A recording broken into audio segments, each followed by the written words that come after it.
لبيك اللهم لبيك لبيك اللهم لبيك لبيك لا شريك لك لبيك لبيك لا شريك لك لبيك إن الحمد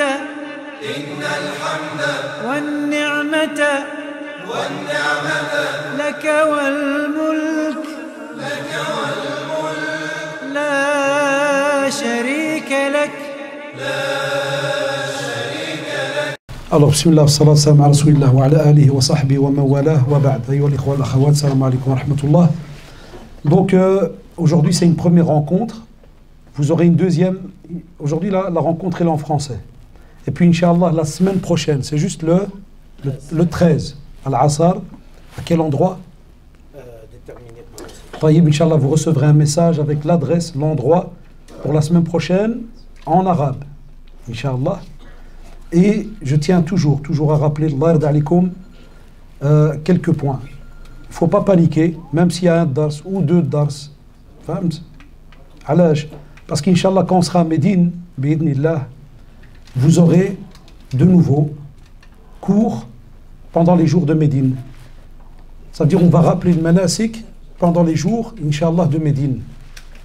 Bi'idnillah. Deuxièmement, vous avez des accompagnateurs, Inch'Allah. Et depuis qu'on fait les Umrah et les Hajj jusqu'à aujourd'hui, on n'a jamais entendu quelqu'un qui n'a pas su faire sa Umrah ou son Hajj. Alhamdulillah. Puisqu'il y a toujours un suivi. Et si on écoute, entre guillemets, les règlements, on suit les règles et autres, Inch'Allah, binillah, il n'y a pas de souci. C'est pour ça que j'ai mis le principal. Vous allez voir, l'art d'Alikoma, c'est pas que je veux être un peu compliqué, mais j'ai mis des mots-clés au début. Crainte d'Allah, subhanahu wa ta'ala, la patience, le respect, écouter les conseils, c'est les mots-clés. Pas que du hajj, mais d'une réussite ici-bas, sur terre et dans l'au-delà. Toute personne qui veut écouter ce que les responsables demanderont de faire et autres, vous verrez, c'est facile, bi'idnillah. Il n'y a pas moyen de se perdre ni quoi que ce soit. Même si il peut arriver, alhamdoulilah, on est dans un endroit protégé par Allah, subhanahu wa ta'ala, et la plupart, vous verrez, vous aurez vos cartes. Et, le principal, Allah yajzikoum bi khair, c'est la patience au taqwallah. C'est craindre Allah subhanahu wa ta'ala. Et c'est pour ça que j'ai mis, il n'y a pas une organisation qui peut garantir qu'aucun souci n'arrive. Il y a des fois des choses qui peuvent arriver, mais Allah en est témoin, pas des responsables. Parce que les responsables, ça fait des semaines et des semaines qui préparent, qui courent, qui prennent l'avion, ils vont là-bas, ils repayent des choses, ils reviennent, ils vont recontrôler des choses. Hadi shahada lillah. C'est tout ce que je peux shahad, amam Allah subhanahu wa ta'ala. C'est que je suis en contact avec eux. Moi, je ne m'occupe pas du technique. Je m'occupe des doros. Mais même comme ça, je les embête. Wallahi, shahada lillah, je les embête. Est-ce que c'est bon pour les autres? Est-ce que vous avez été cadre? Est-ce que cadre? Et alhamdoulilah, ça court. Ça fait un tas de choses. Sinon, je ne participerai pas à un hajj ou à une umrah. C'est mes principes. Mais toute organisation qui craint Allah subhanahu wa ta'ala doit respecter ses engagements, sauf en cas de force majeure. Ça, comme ça, vous êtes tous témoins et c'est filmé. Je le dis, et les responsables, alhamdoulilah, ils sont là présents aujourd'hui. Je leur dis. Tout le monde doit craindre Allah subhanahu wa ta'ala parce que le pèlerinage c'est une ibada, c'est pas un voyage. Le déplacement est peut-être un voyage. Amma al-hajj, ibada. Donc que ça soit Allah yarda alik, que ça soit les agences ou toute personne qui s'occupe de cela, il doit craindre Allah subhanahu wa ta'ala par rapport à cela. Fahamt? Et jamais on voudrait revenir d'un hajj en entendant des personnes qui invoquent Allah contre des organisateurs. C'est une musiba à ce moment-là. Kayna ou là. Alhamdulillah, ça c'est une wasiya que l'on fait pour tout le monde, c'est que quand on se lance dans l'organisation d'un pèlerinage, il faut taqwallah, le sérieux, et il faut, comme on dit, être présent pour le pèlerin, de A à Z, sauf quand il y a, alhamdoulilah, 4 forces majeures. Et, shahada lillah, c'est ce qu'on a vu, que ce soit l'Akh Soufiane, de Mishkat, ou bien de l'Akh Abdel Karim, hafidahullah jami'an de Tawhid, ou bien l'Akh Tariq et le frère Youssef qui va y aller, donc des gens qui sont ici de la mosquée Al-Amal. Si j'accepte moi d'aller avec un groupe, c'est que je vois le sérieux de ces gens-là. Ou sinon, Allah, je peux y aller tout seul ou d'une autre manière. Vous avez remarqué ma voix, elle est partie. Elle est partie hier. Non, comme ça, on est clair. J'ai une santé qui s'est détériorée depuis quelques mois. Qaddar Allah, c'est comme ça. J'ai écopé d'une nouvelle maladie, alhamdulillah. Donc je fonctionne chaque semaine avec des piqûres. Donc comme ça, vous le savez, c'est ma vie privée, là, voilà, comme c'est le Hajj, je suis obligé d'en parler. Maintenant, je n'ai pas de béquille parce que c'est quelques mètres que je fais, la voiture, kada. Mais sinon, obligé, je dois avoir l'assistance médicale et les béquilles. D'accord? Donc les piqûres que je fais, des fois, ça donne des migraines, des fois, ça me donne des boutons, des fois, ça m'enlève la voix, des fois, c'est les poumons, des fois, les reins, des fois. Mais je dois prendre ces piqûres chaque semaine dans le ventre, je n'ai pas le choix. Sinon, j'ai une paralysie de la jambe gauche. Voilà, c'est nouveau. Qaddarallah. Je pouvais annuler ou pas, bon, on s'est dit, mais comme ça, ne soyez pas étonnés si jamais, quand on sera là-bas, vous me voyez des fois couché, pour pas que vous dites, il fait le prince, ou là, il fait l'amir, ou bien là, hasha lillah, wallahi, il a dit la ilaha illahu. Si j'avais la santé que j'avais il y a quelques années, vous m'aurez vu, je dors pas, je cours, même si c'est pas mes affaires, comme il dirait le. Lakin qaddarallah, comme ça, vous êtes au courant. Donc, l'ard alikum, pas oublier qu'on sera plus de 2 millions de pèlerins. Donc, c'est normal qu'il y a des retards. Des fois, que ça soit dans les bus. Et tout ce que je dis maintenant, vous allez voir, il y en a, ils vont s'énerver là-bas. Saraha. Il y en a, ils vont me voir, ils vont me regarder tout gêné, ils vont me dire, ouais, mais là, ok. Là, minimum 2 millions de pèlerins. Wallah, ce que je vous dis maintenant, est-ce que les frères vous diront tout à l'heure pour l'organisation, c'est, excusez-moi, c'est pas que c'est plus important que le cours, parce que le cours, vous allez l'avoir au fur et à mesure, plus vous aurez même ceux qui achètent leurs petits livres, ceci. Là, c'est toutes ces choses où on perd des hasanat. Et il y en a qui s'énervent. Comme il y a un pèlerin mesquin, wallah, dernièrement, non, je viens pas parce qu'on m'a dit que la nourriture elle tarde et moi je dois manger à l'heure. C'est le Hajj. Et en Arabie, ça peut être le pays le plus moderne que vous voulez. Lakin wallah, côté infrastructure, ils sont encore très très arriérés. Kul saraha. Tout ce qui est Minan, les tentes, Muzdalifa, c'est encore très, c'est la vérité, c'est encore très arriéré entre guillemets. Le pourquoi, Allahu a'lam. Mais donc, Allah jazkum bikhair. Quand il y a 2 millions. Et imaginez quand, par exemple, c'est un simple exemple, quand vous êtes à Mina, et on parle par exemple de Arafat, tout le monde part vers Arafat. Vous êtes au courant qu'au lever, ça veut dire les 2 millions et quelques, à la même minute, tout le monde démarre pour aller. Allahu Akbar. Et on va en parler après.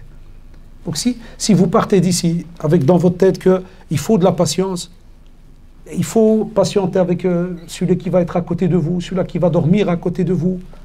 Il y en a qui dorment à la maison, Allah ibarak, comme des princes, puis ils vont se retrouver avec quelqu'un qui ronfle comme une machine. Alhamdulillah. Et quand on est ici, on sourit, on rigole, on dit ah ouais, ça arrive. Mais il y en a là-bas qui font trop sabar, ils n'arrivent plus à subhanallah, réfléchir en se disant c'est quelques jours le Hajj, on est là. Voilà, c'est une ibada qui touche notre vie, qui touche le repentir auprès d'Allah subhanahu wa ta'ala, car un Hajj qui est accepté, c'est comme si tu reviens comme le jour où ta mère t'a mis au monde. Subhanallah. Ça veut dire quand il a accepté. Donc il a qu'un hada wal ham dialna, si c'est ce qu'on va mettre dans notre tête, le reste, les petits détails, on se dit khair inshallah, et on avance donc au fur et à mesure, et on est là si jamais il faut des fois faire un sulh, une réconciliation, ou bien quelqu'un il sent qui va pas bien, il veut discuter, on est là, on fait notre possible inshallah, donc pour tout cela. Aussi l'ard alikum, je sais qu'ici, il y a des gens qui suivent, par exemple, c'est un exemple, Cheikh Toujgani, hafidahullah, Cheikhi, wa ana alayhi qrit, Cheikh Al-Kharraz, hafidahullah, kadalik Cheikhi, alayhi qrit quand j'avais 13 ans. Et je dis 13 ans, on ne croyait pas que je faisais chez lui Baba, Boubi, ou là. Là, on faisait l'Aqida al-Wasitiyya ibn Taymiyyah, rahimahullah. L'état avancé, Yasser Allah subhanahu wa ta'ala, on a pu étudier avec ces mashayikh-là. Et je sais que, par exemple, entre Cheikh, par exemple, Al-Kharraz, hafidahullah, et un dars que va donner Cheikh Toujgani, hafidahullah, sur le Hajj, des fois il y a des petites divergences. Comme je sais qu'il y en a qui écoutent tel imam, comme je sais qu'il y en a qui sont sur le fiqh al-maliki, sah ou là. Comme il y en a qui vont te dire non, moi je suis, tant qu'il y a le hadith il est authentique, moi je suis.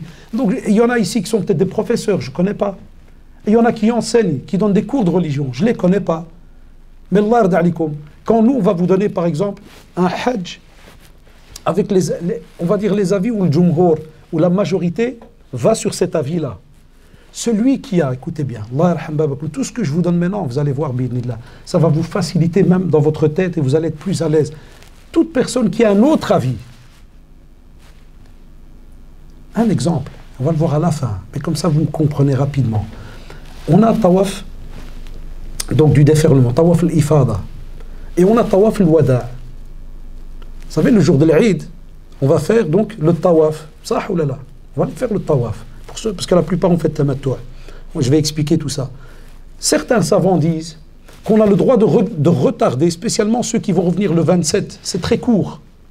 Ils vont à peine terminer les jours à Minan que le lendemain ou bien après-demain, il y a déjà l'avion. Voilà, ça va être très rapide. Certains savants, ils ont permis de jma' le tawaf de l'ifada avec tawaf al-wada' en un seul tawaf. Et d'autres savants, ils disent, lakin, si tu veux des bénéfices en plus, fais les deux séparés. Chaque année, il y a des disputes entre les pèlerins. Où tu vas al hajj? Quelqu'un me dit, on tawaf al-ifada ou tawaf al-wada' ensemble. Wesh min hajj hada? Ha, dispute.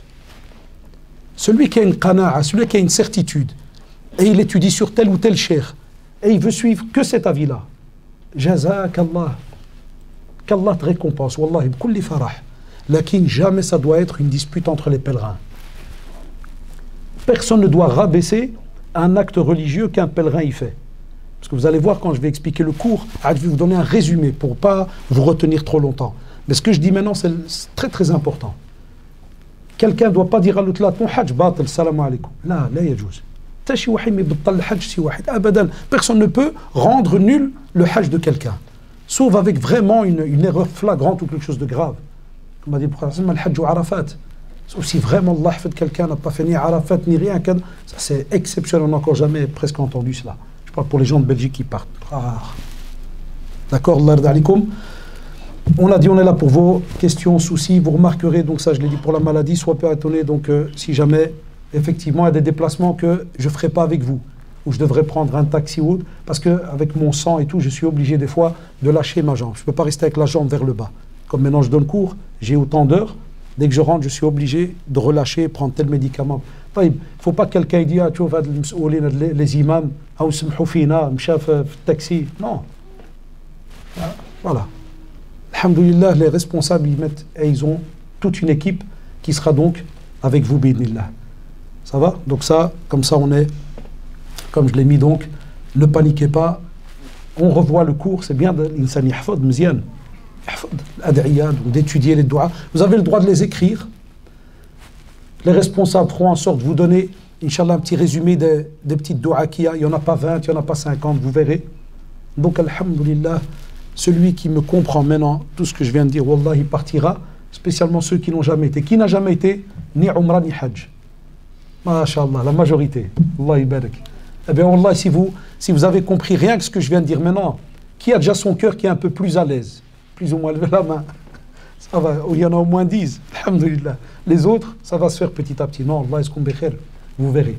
Chaque année, chaque fois que je pars, j'ai toujours des gens qui n'ont jamais été, ils ont peur. Ils disent non, mais kiff, kadek. Là, wallah, dès que tu arrives, c'est toujours en groupe. Sauf celui qui ne veut pas rester en groupe. C'est toujours en groupe. Bidnillah. Impossible que quelqu'un va être délaissé, on va lui dire là, on ne te prend pas. Jamais, hachalillah. D'accord, shabab? Et les sœurs aussi, Allah yarda alikoum. Alors, on va commencer. Ça, j'ai mis ça, mais je l'ai mis au début et je vais vous dire pourquoi je ne le mets pas pour le Hajj. Donc, vous ne tracassez pas, parce qu'il y en a qui vont déjà commencer à noter très rapidement, ils vont paniquer une note, mais vous pouvez noter, il n'y a pas de souci, loin de là. Mais c'est juste pour vous dire, je l'ai fait exprès ici. Vous savez pourquoi? Il y a des imams, jazahumullah, qu'Allah les récompense. Ils donnent des cours et ils mettent alors, par exemple, les piliers, les wajibat, les devoirs, les ceci, les cela, et le pèlerin, après un quart d'heure, il n'a plus rien compris. C'est normal, mais il va te dire, et il a raison, le cheikh, je dois lui expliquer kada kada. Maintenant, ce qui est bien avec les nouveaux groupes qui partent par rapport à avant, moi, je me rappelle il y a une quinzaine d'années, quand les groupes partaient, l'imam y donnait un dars, mais saraha, est-ce que les groupes qui partaient, est-ce qu'ils recevaient des dépliants avec de l'arabe, du français, des doigts en phonétique? Il n'y avait pas ça avant. Je suis parti en 2000, il n'y avait pas. Maintenant, les cours sont tellement facilités que si tu comprends une umrah, comment elle est faite, le reste, tu l'étudies pour toi, pour ta connaissance générale. Et c'est juste pour vous dire qu'on a de la théorie, par exemple, pour la umrah, on va te dire absolument, tu dois avoir, voilà l'ihram, mettre son habit de ihram, ou se mettre en état de sacralisation, parce que c'est l'état de sacralisation, pas spécialement, le tawaf et Safa et le Marwa. Quand tu as fait ces trois choses-là, ta umrah, elle est faite. C'est comme pour dire dans ta tête, tu dois avoir un plan. Ça veut dire, tant que tu sais que tu arrives à la mosquée al-Haram, tu sais que tu es là pour faire quoi? Billah alaikum. C'est pour ça que je dis ceux qui n'ont jamais été, après, subhanallah, bidoum qui farhou. Dès que tu termines la umrah, ils rigolent. Ils te disent, Wallah, Cheikh, c'est vrai, je pensais que c'était ruina, kada, mais en vérité, comme ça, moi, c'est ma manière de donner cours. Comme ça, on est à l'aise. Une fois, quelqu'un, on est venu avec le groupe, on est arrivé devant la mosquée. Puis j'ai regardé un, il paniquait. T'as peur? Il m'a dit, ouais. Entre nous, tu rentres où maintenant? Il m'a dit, dans une mosquée. Je rigolais avec lui. Je dis, c'est pour shtah? Pour danser? Et puis il m'a regardé, il me dit, non. Je dis, qu'est-ce qu'on fait à la mosquée al-Haram? Il y a quoi dedans? Il m'a dit, il y a le Kaaba. Et je dis, le Kaaba, qu'est-ce qu'on fait? On accase, on saute. Il m'a dit, on tourne. Après, qu'est-ce que tu as remarqué dans les photos souvent? Il m'a dit, il y a l'endroit d'Ibrahim. Parce qu'il n'était pas venu au cours. J'ai dit, l'endroit d'Ibrahim. J'ai dit, qu'est-ce qu'on fait? On saute dessus. Et il m'a dit non, on m'a dit qu'on prie 2 rak'at. Et je dis après, qu'est-ce qui est connu dans la mosquée là? Il m'a dit, Safa ou le Marwa? Je lui ai dit, Al-Umrah. Alors il m'a regardé, il a dit, Shaitan a'nawallah, c'est là qu'il va venir. La Umrah elle est simple, mais Satan c'est là qu'il va venir. Et il va vous faire croire que c'est une montagne qu'il faut étudier. Abadan. Et vous allez le voir maintenant. Alors, bismillah. Taïb. Que ce soit les hommes ou les femmes, on prend un bain et l'homme va devoir mettre 2 tissus. Les tissus, vous verrez, Inch'Allah, très simple, c'est comme des grands essuies de bain, blancs, ceux qui n'ont jamais été. Et on a un izar, on a un morceau qu'on met donc en dessous, et on a le pan qu'on met au-dessus. Et comme d'habitude dans la sunna, pour les hommes, comme vous le savez, on recouvre le nombril. Même si tu vas dans une plage avec la famille ou l'Inde, tout ce que tu veux, tu dois recouvrir là où il y a le nombril, jusqu'au genou. Ou bien tout petit peu en dessous. Il n'y a pas de souci en dessous des genoux. Mais le principal, il faut qu'entre le nombril et les genoux, tu sois donc recouvert. Et la femme, elle va donc elle va choisir un habit. Donc la femme, ce jour-là, elle va choisir un habit.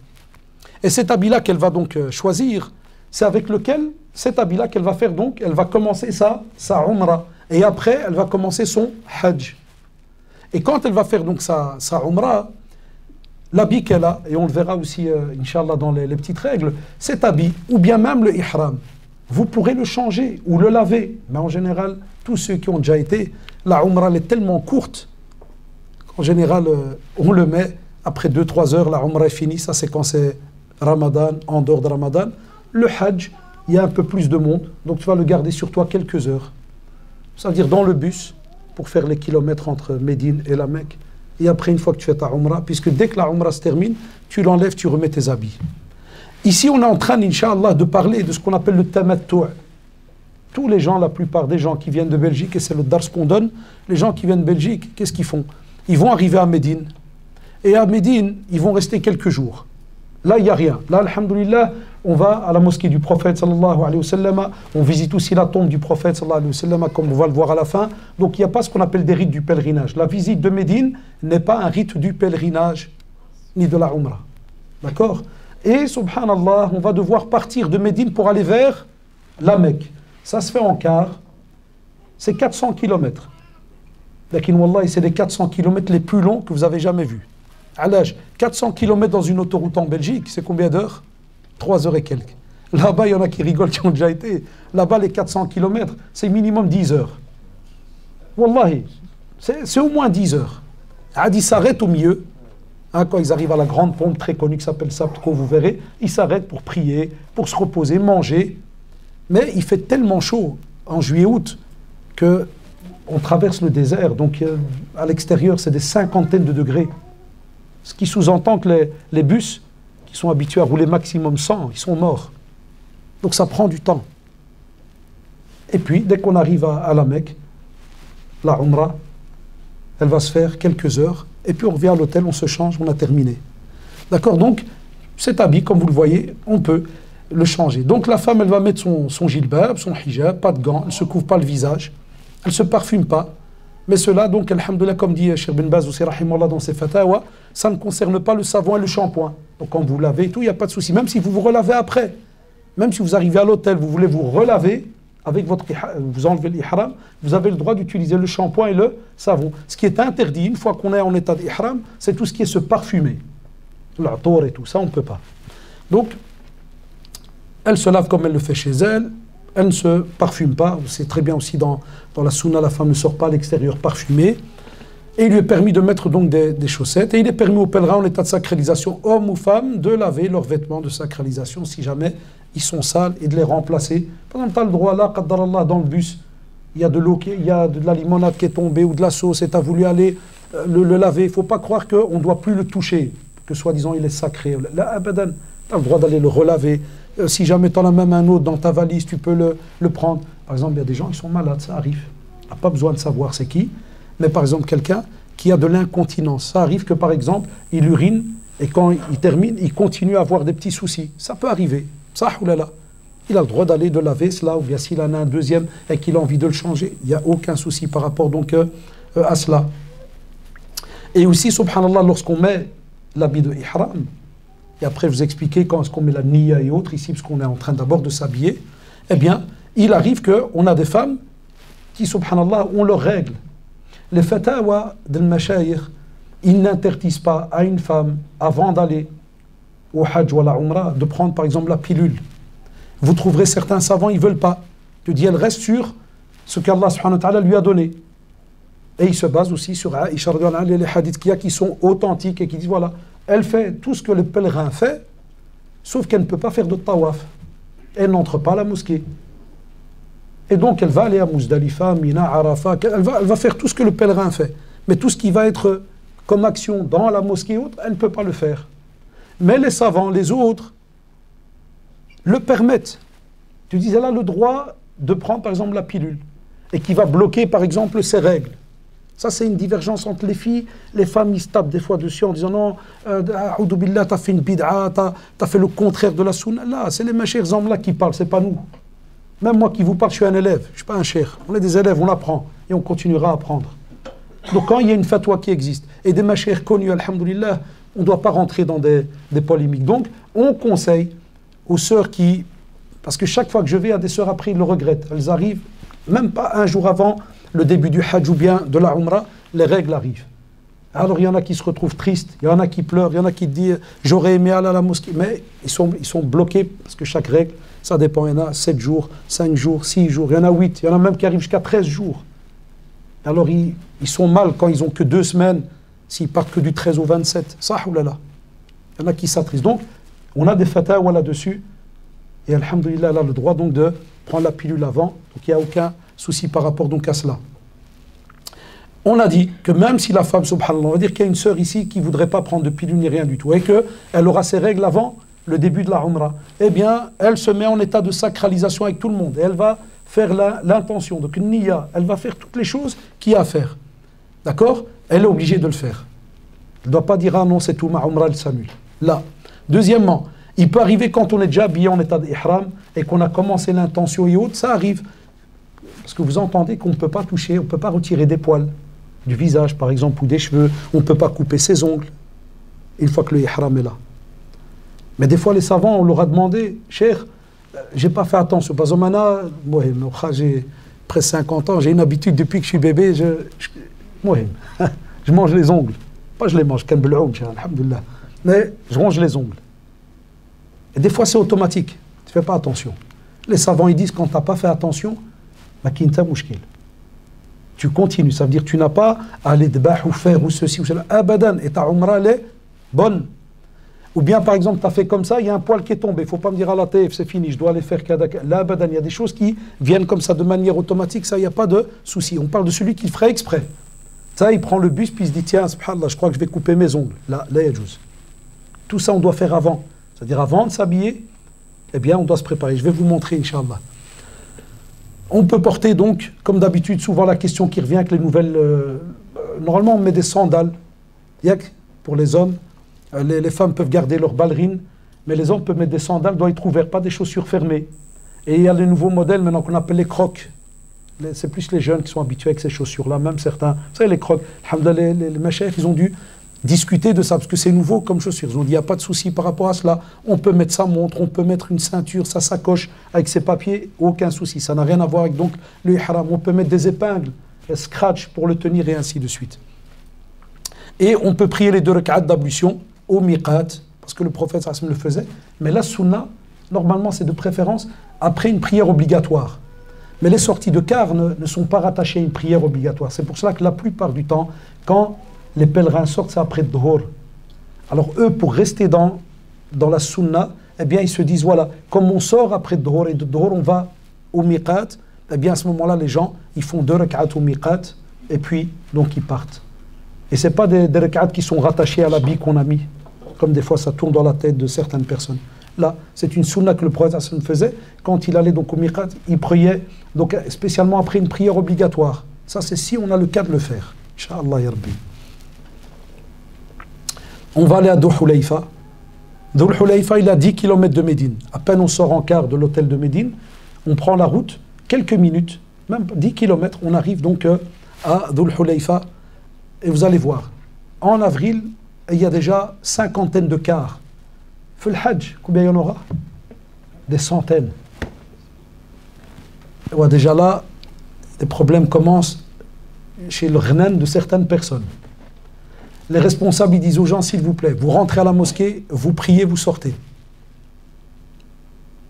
C'est ce que vous allez faire, Inch'Allah? Non.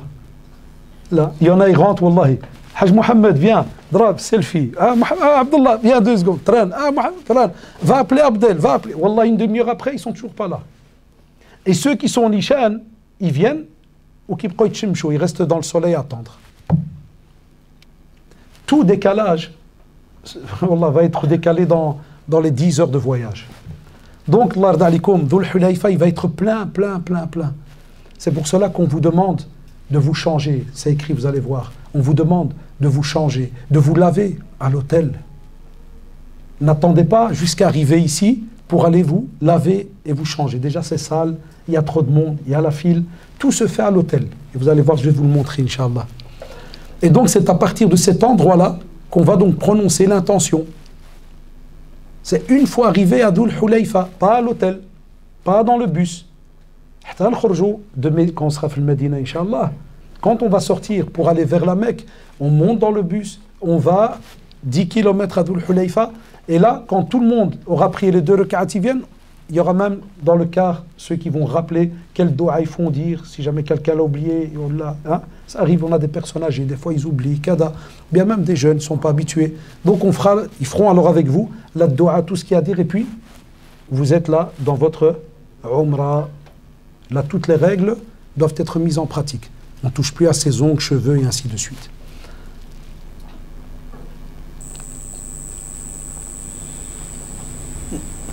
لبيك عمره لبيك عمره. Voilà.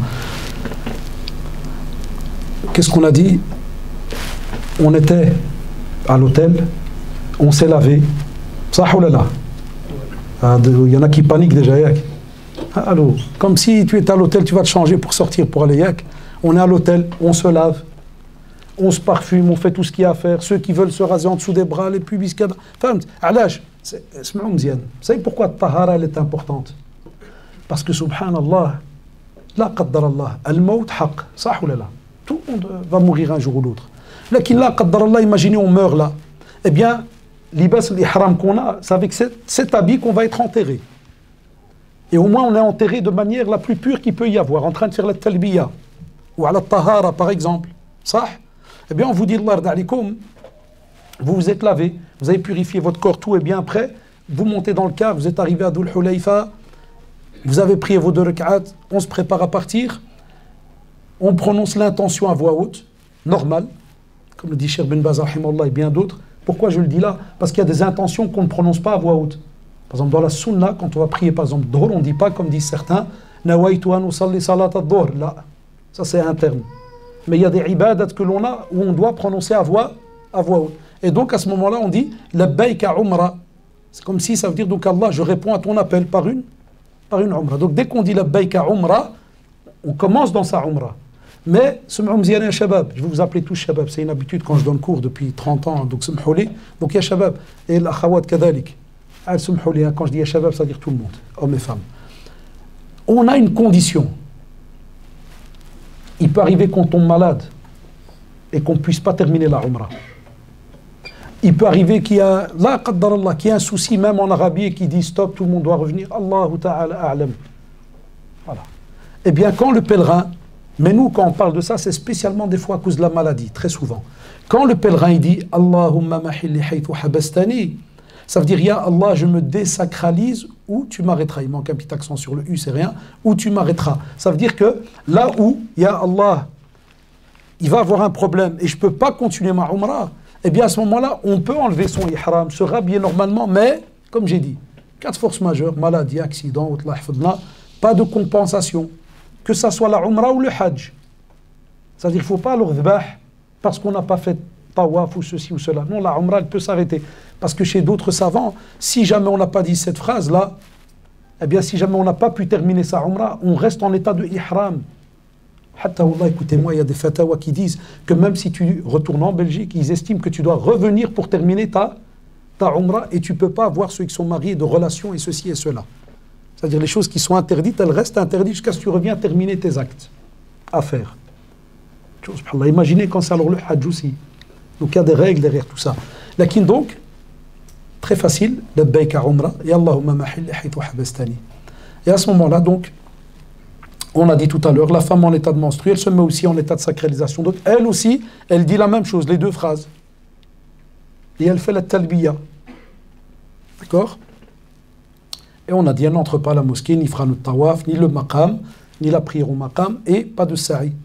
Que lorsqu'elle sera purifiée, quand Dam s'arrêtera et qu'elle se lave, à ce moment-là, elle va à la mosquée, qu'est-ce qu'elle fait? Le tawaf, les 2 rak'at maqam Ibrahim, Safa et Marwa, sa umrah est terminée, comme les hommes. D'accord, les sœurs? C'est tip-top, c'est-à-dire les règles arrivent, on se met en état de sacralisation, et on devra rester voilà, à l'hôtel, on peut se balader à gauche, à droite et tout. Mais rentrer dans la mosquée, on ne peut pas. Faire le tawaf, on ne peut pas. Le sa'i, maqam Ibrahim, on ne peut pas. Quand Dam s'arrête et qu'on se lave, à ce moment-là, on peut alors faire tout ce que le pèlerin est censé faire. D'accord? La talbiya, donc on a dit dès qu'on est au miqat, on dit la talbiya. Après, il y a divergence. Khtalfou l'ulama. Sur la talbiya, jusque quand on doit le faire? Certains, ils ont dit, donc regardez, prononcer la talbiya jusqu'à son arrivée à la Mecque, dès les premières habitations. Et d'autres, ils ont dit, d'autres savants, jusqu'à ce qu'on arrive devant la Kaaba. Donc si un d'entre vous, il veut arrêter la talbiya dès qu'il s'approche de la Mecque, il ne faut pas que celui-là qui est à côté lui dise, Allah yabdil abbek shaitan, pourquoi tu ne continues pas? Là, s'il ne veut pas, il s'arrête. Voilà. Et si l'autre continue, alhamdulillah, jazaoullah, qu'Allah récompense les deux.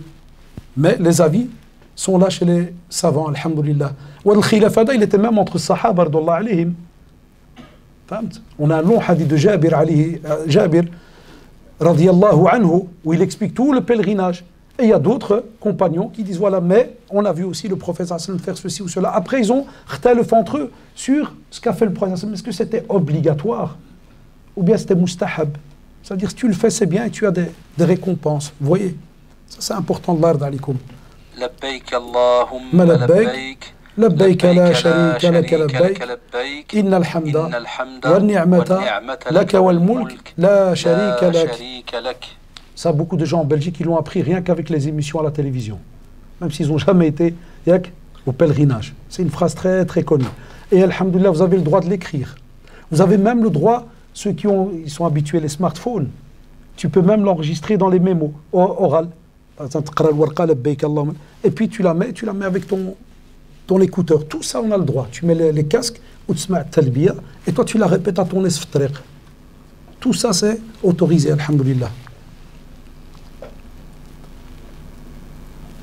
Ça, alhamdoulilah, ya shabab, c'est le résumé de tout ce que je vous ai dit tout à l'heure.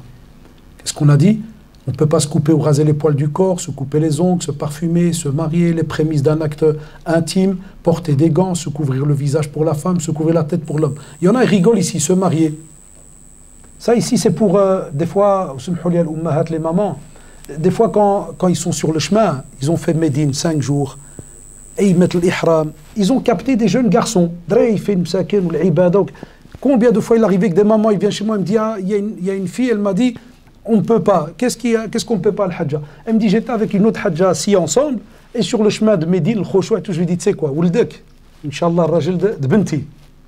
Non, les savants, ils te disent, quand on est en état de sacralisation, il n'y a pas Rajil de Benti, ou plus tard, ou Kada, ou les Tafahum. Tu sais, les discussions sur mariage, tout ça, on ne peut pas. Et ça arrive encore aujourd'hui, il y en a, ils oublient, on ne peut pas, on ne discute pas ni de mariage, ni de quoi que ce soit, ni de quelque chose d'intime, rien. On est là dans l'ibada comme on va le voir. D'accord? Comme on l'a dit tout à l'heure, on ne porte pas de gants pour la femme, ni elle couvre son visage. Même se couvrir le visage, il y a une divergence chez les savants. Certains savants disaient que, ça veut dire les épouses du prophète, quand il y avait quelqu'un d'étranger qui arrivait, hop, elles levaient leur tissu pour se couvrir le visage. Donc ça veut dire si une sœur voit une autre sœur le faire, une autre sœur faire cela, on ne va pas lui dire non, là, juste parce que là, il y a un avis par rapport à cela, mais qui a été mis en pratique même au temps du prophète. Mais à la base, la femme ne se couvre pas le visage, donc lors de sa umrah et son hajj, Inch'Allah. Et, et on ne se couvre pas la tête pour l'homme. Il y en a alors qui posent la question et dit se couvrir la tête, ya shabab, ça veut dire qu'on ne dépose rien sur la tête. Tu prends un papier ou tu prends un sac, tu le mets en hauteur, comme ça par exemple. Est-ce qu'on peut ou on ne peut pas? Tu peux. Un parapluie, on peut ou on ne peut pas? Tu peux. Principal, c'est que tu ne déposes rien sur ta tête. Tu ne couvres pas ta tête. Et tu ne déposes rien sur la tête. D'accord?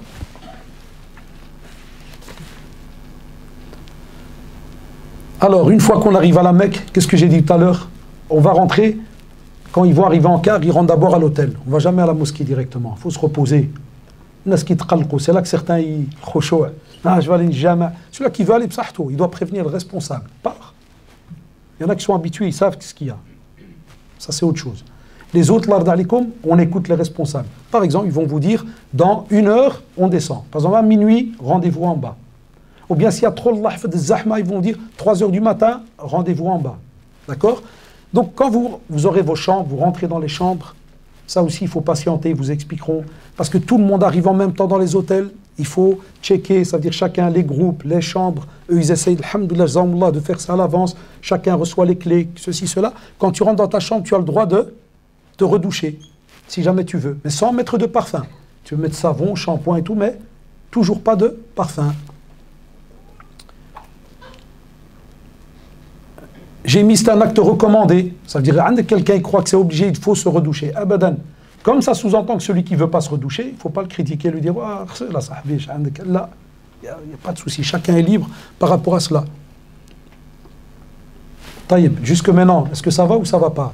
Qui ça ne va pas? Lever la main. Hachmouch. Donc qu'est-ce qu'on a dit?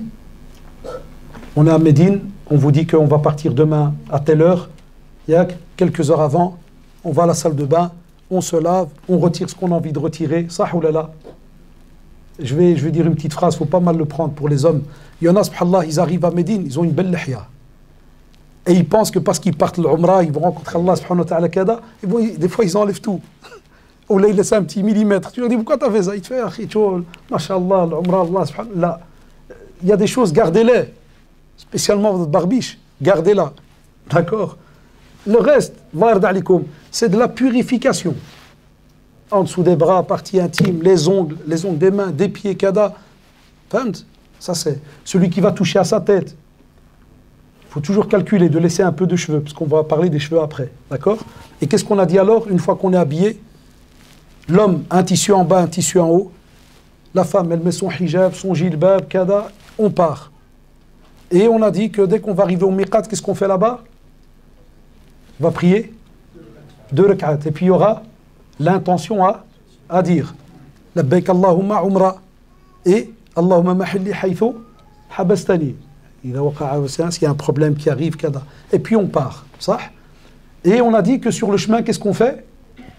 La talbiya, Labbaik Allahumma labbaik. On a le droit aussi de lire du Coran. On a le droit d'écouter du Coran. On a le droit de discuter un peu. Mais pas commencer à discuter business, ouais j'ai une terre là-bas, j'ai un problème là, je voudrais revendre ceci. Là, oubliez la terre, wallahi, oubliez. On peut discuter sur la umrah, faire des révisions, kada, ceci, cela, ma kintashi mouchkil. D'accord, shabab? Jusqu'à ce qu'on arrive donc à l'entrée de la Mecque, soit pour ceux qui ont la vie, dès qu'on voit les premières maisons, on arrête talbiya, ou bien ceux qui veulent, jusqu'à ce qu'ils voient la Kaaba, ils continuent à faire la talbiya. Des fois, on peut se reposer. On a même le droit de dormir un peu. Il y en a qui croient qu'on ne peut pas dormir. Là, si vous voulez vous reposer dans le car, reposez-vous un peu. Mettez une alarme. Le principal, c'est 10 heures de nas. Tu fais 10 heures de sommeil.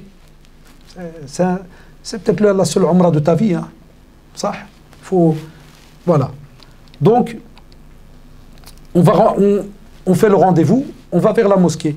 Ya Shabab, de nouveau, وبوجهه الكريم وسلطانه القديم من الشيطان الرجيم بسم الله والصلاة والسلام على رسول الله اللهم افتح لي أبواب رحمتك. Téléchargez sur votre téléphone la citadelle du musulman, ou bien vous allez en librairie, elle coûte je crois 3 €. Elle est en arabe, français, phonétique. Elle est même en néerlandais. Parce qu'il y a plein de ad'iya, plein d'invocations qui sont dedans. Que ce soit pour votre umrah, hajj, ou pour invoquer pour d'autres choses. Mais j'ai envie de dire, pas de panique. C'est ce que vous avez normalement fait tout à l'heure quand vous êtes rentré à la mosquée Al-Amal. C'est vrai ou pas? Non, il y en a, ils arrivent devant la mosquée Al-Haram. J'ai même dû une fois dire à quelqu'un, troll, moukhloua.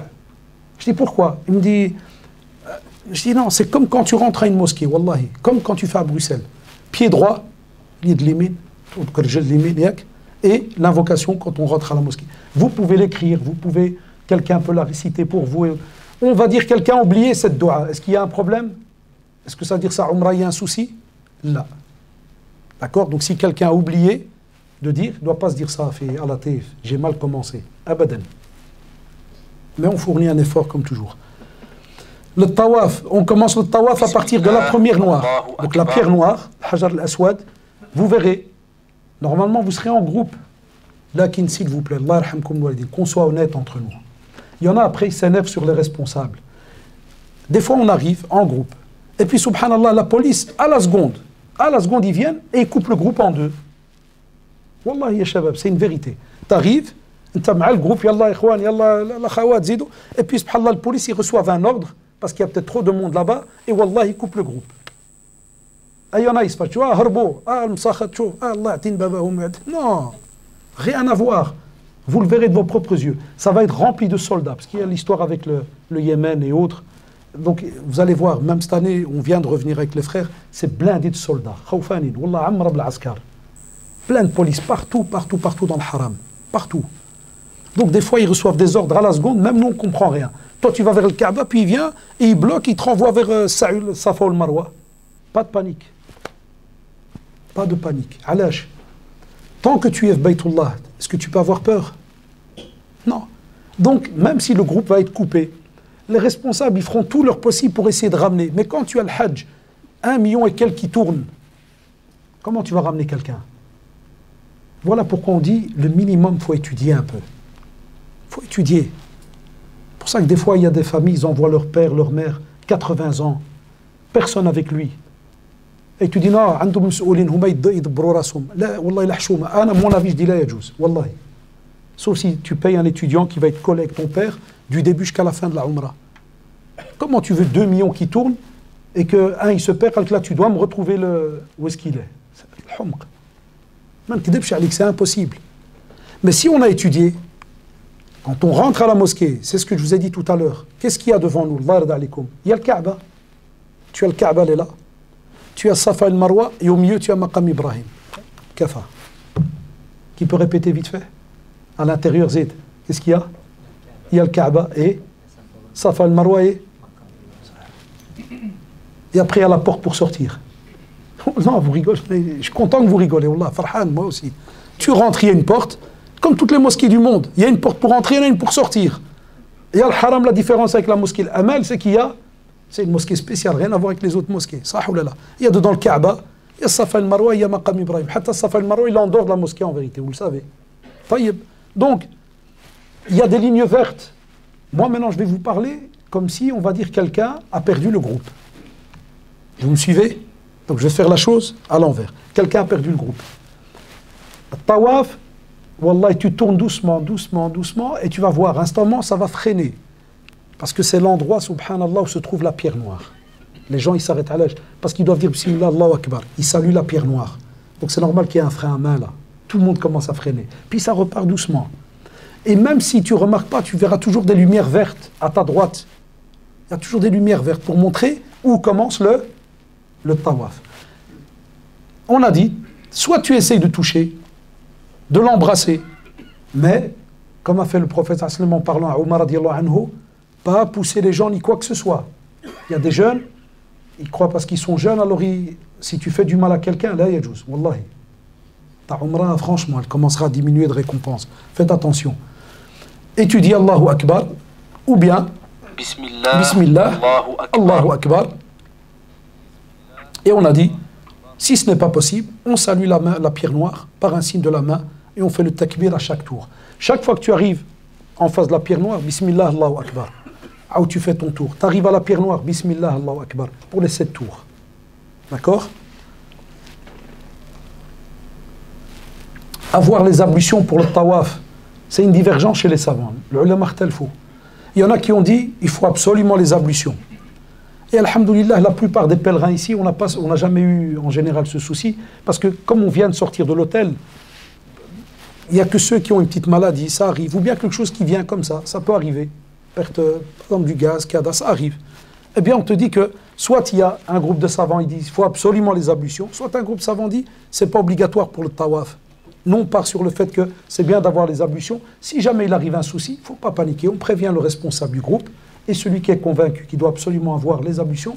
À ce moment-là, à peine il sort de la mosquée, quelques mètres, il y a déjà les toilettes souterraines. Tu fais les ablutions, tu remontes et en général, tu reprends donc ta umrah. Même si ça arrive pendant le tawaf, il faut toujours calculer là où tu t'es arrêté. Tu as fait 3 tours, ou bien 4 tours. Tu vas, tu tournes là, tu reviens, tu repars après tes 4 tours. Même ça, ce Mouamzian. Cheikh Al-Uthaymi rahimahullah, il dit si jamais on a ta'attal, on est resté trop longtemps, par exemple 3 tours et puis il part, puis il discute avec quelqu'un, et ça prend un quart d'heure, 20 minutes, une demi-heure, tawul. Cheikh rahimahullah, qu'est-ce qu'il donne comme fatwa là-bas en Arabie aux pèlerins? Il leur dit il doit reprendre le tawaf à 0. Amma quand tu as arrêté pour un laps de temps normal, aller à la toilette, terminer, revenir, reprendre le tawaf, il dit tu continues le tour où tu étais. Aussi, si jamais on veut, on peut rajouter une invocation quand on arrive à la Kaaba. Et ça, alhamdoulilah, vous aurez ça dans les écrits. Allahumma imanan bika wa tasdiqan bi kitabika wa wafa'an bi ahdika. Et ainsi de suite. Donc ça, alhamdoulilah, vous pouvez aussi l'avoir dans les ouvrages ou bien quand vous préparera donc, Inch'Allah, un dépliant. En plus, quand on redonnera cours, le même, Inch'Allah, à Médine. Mais ce n'est pas obligatoire, hein, rappelez-vous. La doua que j'ai montré, ce n'est pas obligatoire. C'est toutes des choses qu'on peut, par exemple, rajouter. Voilà. C'est juste une petite photo pour dire, voilà, on arrive, on est là. Et je vais expliquer le fait qu'il y a la main qui est pas couverte hein, pour les hommes. On va y arriver maintenant. Mais donc, on lève la main. Bismillah, Allahu Akbar. Et on commence le tour. Voilà à quoi ressemble le Hajar al-Aswad. Pour ceux qui veulent aller l'embrasser, Allah barak. Moi, ça fait 30 ans que j'y vais. La première fois, j'étais en 87. Je crois que je devais avoir dans les 16-17 ans. Je l'ai embrassé que 3 fois. De 87 à maintenant. Et 2 fois, ils m'ont qtel. Une vieille. Wallah, mara sharfa, kbira. T'as li pounia. Wallah, rabbi sha. T'as li pounia, qilbetni. Les gens fihom l'khushu'. Ils deviennent là-bas des... Je sais pas comment ils font. Elle m'a donné une. J'avais 17 ans, je n'oublierai jamais. C'est un frère qui était avec moi, Mski Allah Jamal, Allah Hafdo. C'est lui qui m'a tiré, parce que d'ocht. Elle m'a drabé là. Et je tombais dans les pommes. هو اللي جبدني مسكين. كانت قتلتني يا صاحبي. قول الوالد يجري عليا يقول لي الحجات. الحجات.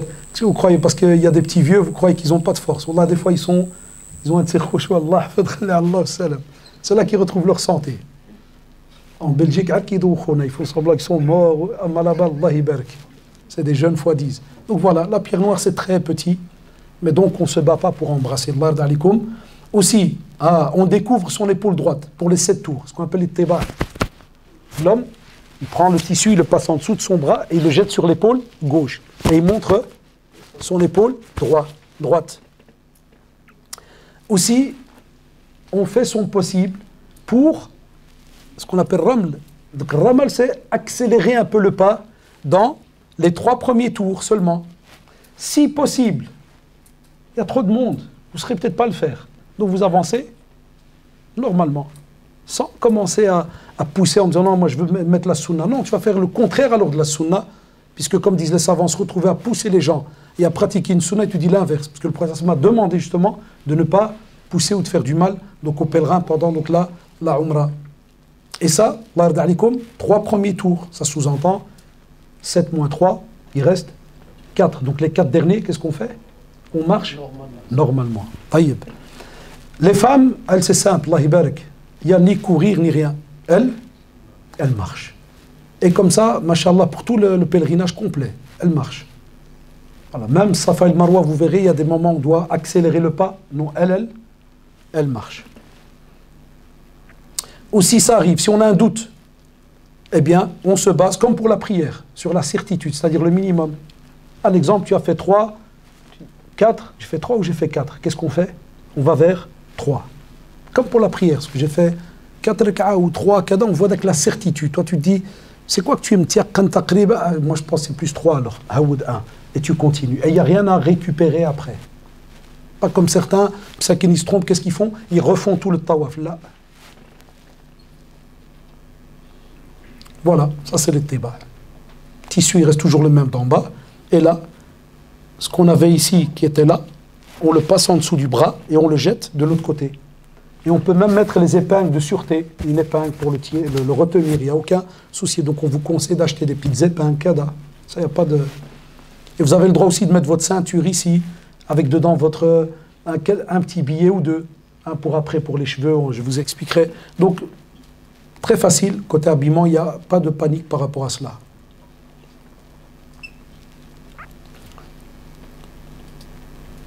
Voilà, ça un petit peu pour vous montrer qu'on a le droit de mettre une montre, une ceinture, même si la ceinture, il y a du fil cousu, il n'y a aucun souci par rapport à cela. J'ai mis une croix, c'est pour dire que quand on fait tawaf, on ne peut plus garder donc, le tissu complet sur les épaules. Ah, donc, Shabab. ربنا آتنا في الدنيا حسنة وفي الآخرة حسنة وقنا عذاب النار.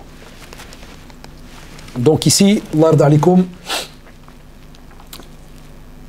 on a la Kaaba et rappelez-vous ici, il y a la pierre noire. Ça, subhanallah, le coin juste avant la pierre noire. Donc on a fait le tour. Le coin juste avant la pierre noire, on appelle ça Ar-Rukn al-Yamani. Alors, le pilier yéménite, on ne l'embrasse pas. Il ne faut pas l'embrasser comme la pierre noire, si on sait le faire, là, abadan. Mais, qu'est-ce qu'on te dit? On te dit, tu le touches avec la main droite. Par exemple, ceux parmi vous, masha'Allah, ils se sont faufilés, ils se sont approchés jusqu'au mur. Et ils arrivent à mettre la main. Là, alors, ils mettent la main et ils disent, Bismillah, Allahu Akbar. Mais si jamais il n'y a pas moyen de mettre la main et vous êtes loin, alors il n'y a rien à faire. Vous avez entendu? Alors à ce moment-là, comme on l'a dit, s'il n'est pas possible de le toucher, on ne fait pas de signe de la main ni de takbir. Et quand on va continuer à marcher vers la pierre noire, qu'est-ce qu'on dit? Rabbana atina fid dunya hasanatan wa fil akhirati hasanatan wa qina adhab an-nar. Vous avez remarqué, hein, il n'y a pas 36 invocations jusque maintenant. Hein. Ça ou là là. Labbaika hajja ou labbaika umra, comme on va le voir. Et puis, Allahumma mahalli haythu habastani, labbaika Allahumma labbaik, ya. Et puis, quand on arrive ici, Rukn al-Yamani, si on le touche, Bismillah Allahu Akbar, ou bien, on ne le touche pas, on avance. Et, Rabbana atina fid dunya hasanatan. D'accord, Shabab? Ça, c'est pour les 7 tours. À chaque fois qu'on passe à côté de Rukn, si on s'est touché, on refait la même chose, les 7 tours. Et si on ne s'est pas touché, il n'y a rien à faire à cet endroit-là. Aussi, il y en a qui demandent, te dit, j'ai dit Rabbana atina fid dunya hasanatan. Vous pouvez le répéter, vous pouvez dire tout le tawaf, et on doit se rappeler. Pas que sa femme, ses enfants, grand-père, grand-mère, et on ne doit pas oublier les tantes, les oncles, et on ne doit pas oublier les arrière-grands-pères, ceux qui sont morts. On ne doit pas oublier les musulmans. On ne doit même pas aussi, wallahi, on ne doit pas oublier les non-musulmans. Da'ilum bil hidayah. Da'ilum bil hidayah. Wallahi, on en voit, nous, la preuve. On la voit avec nos yeux.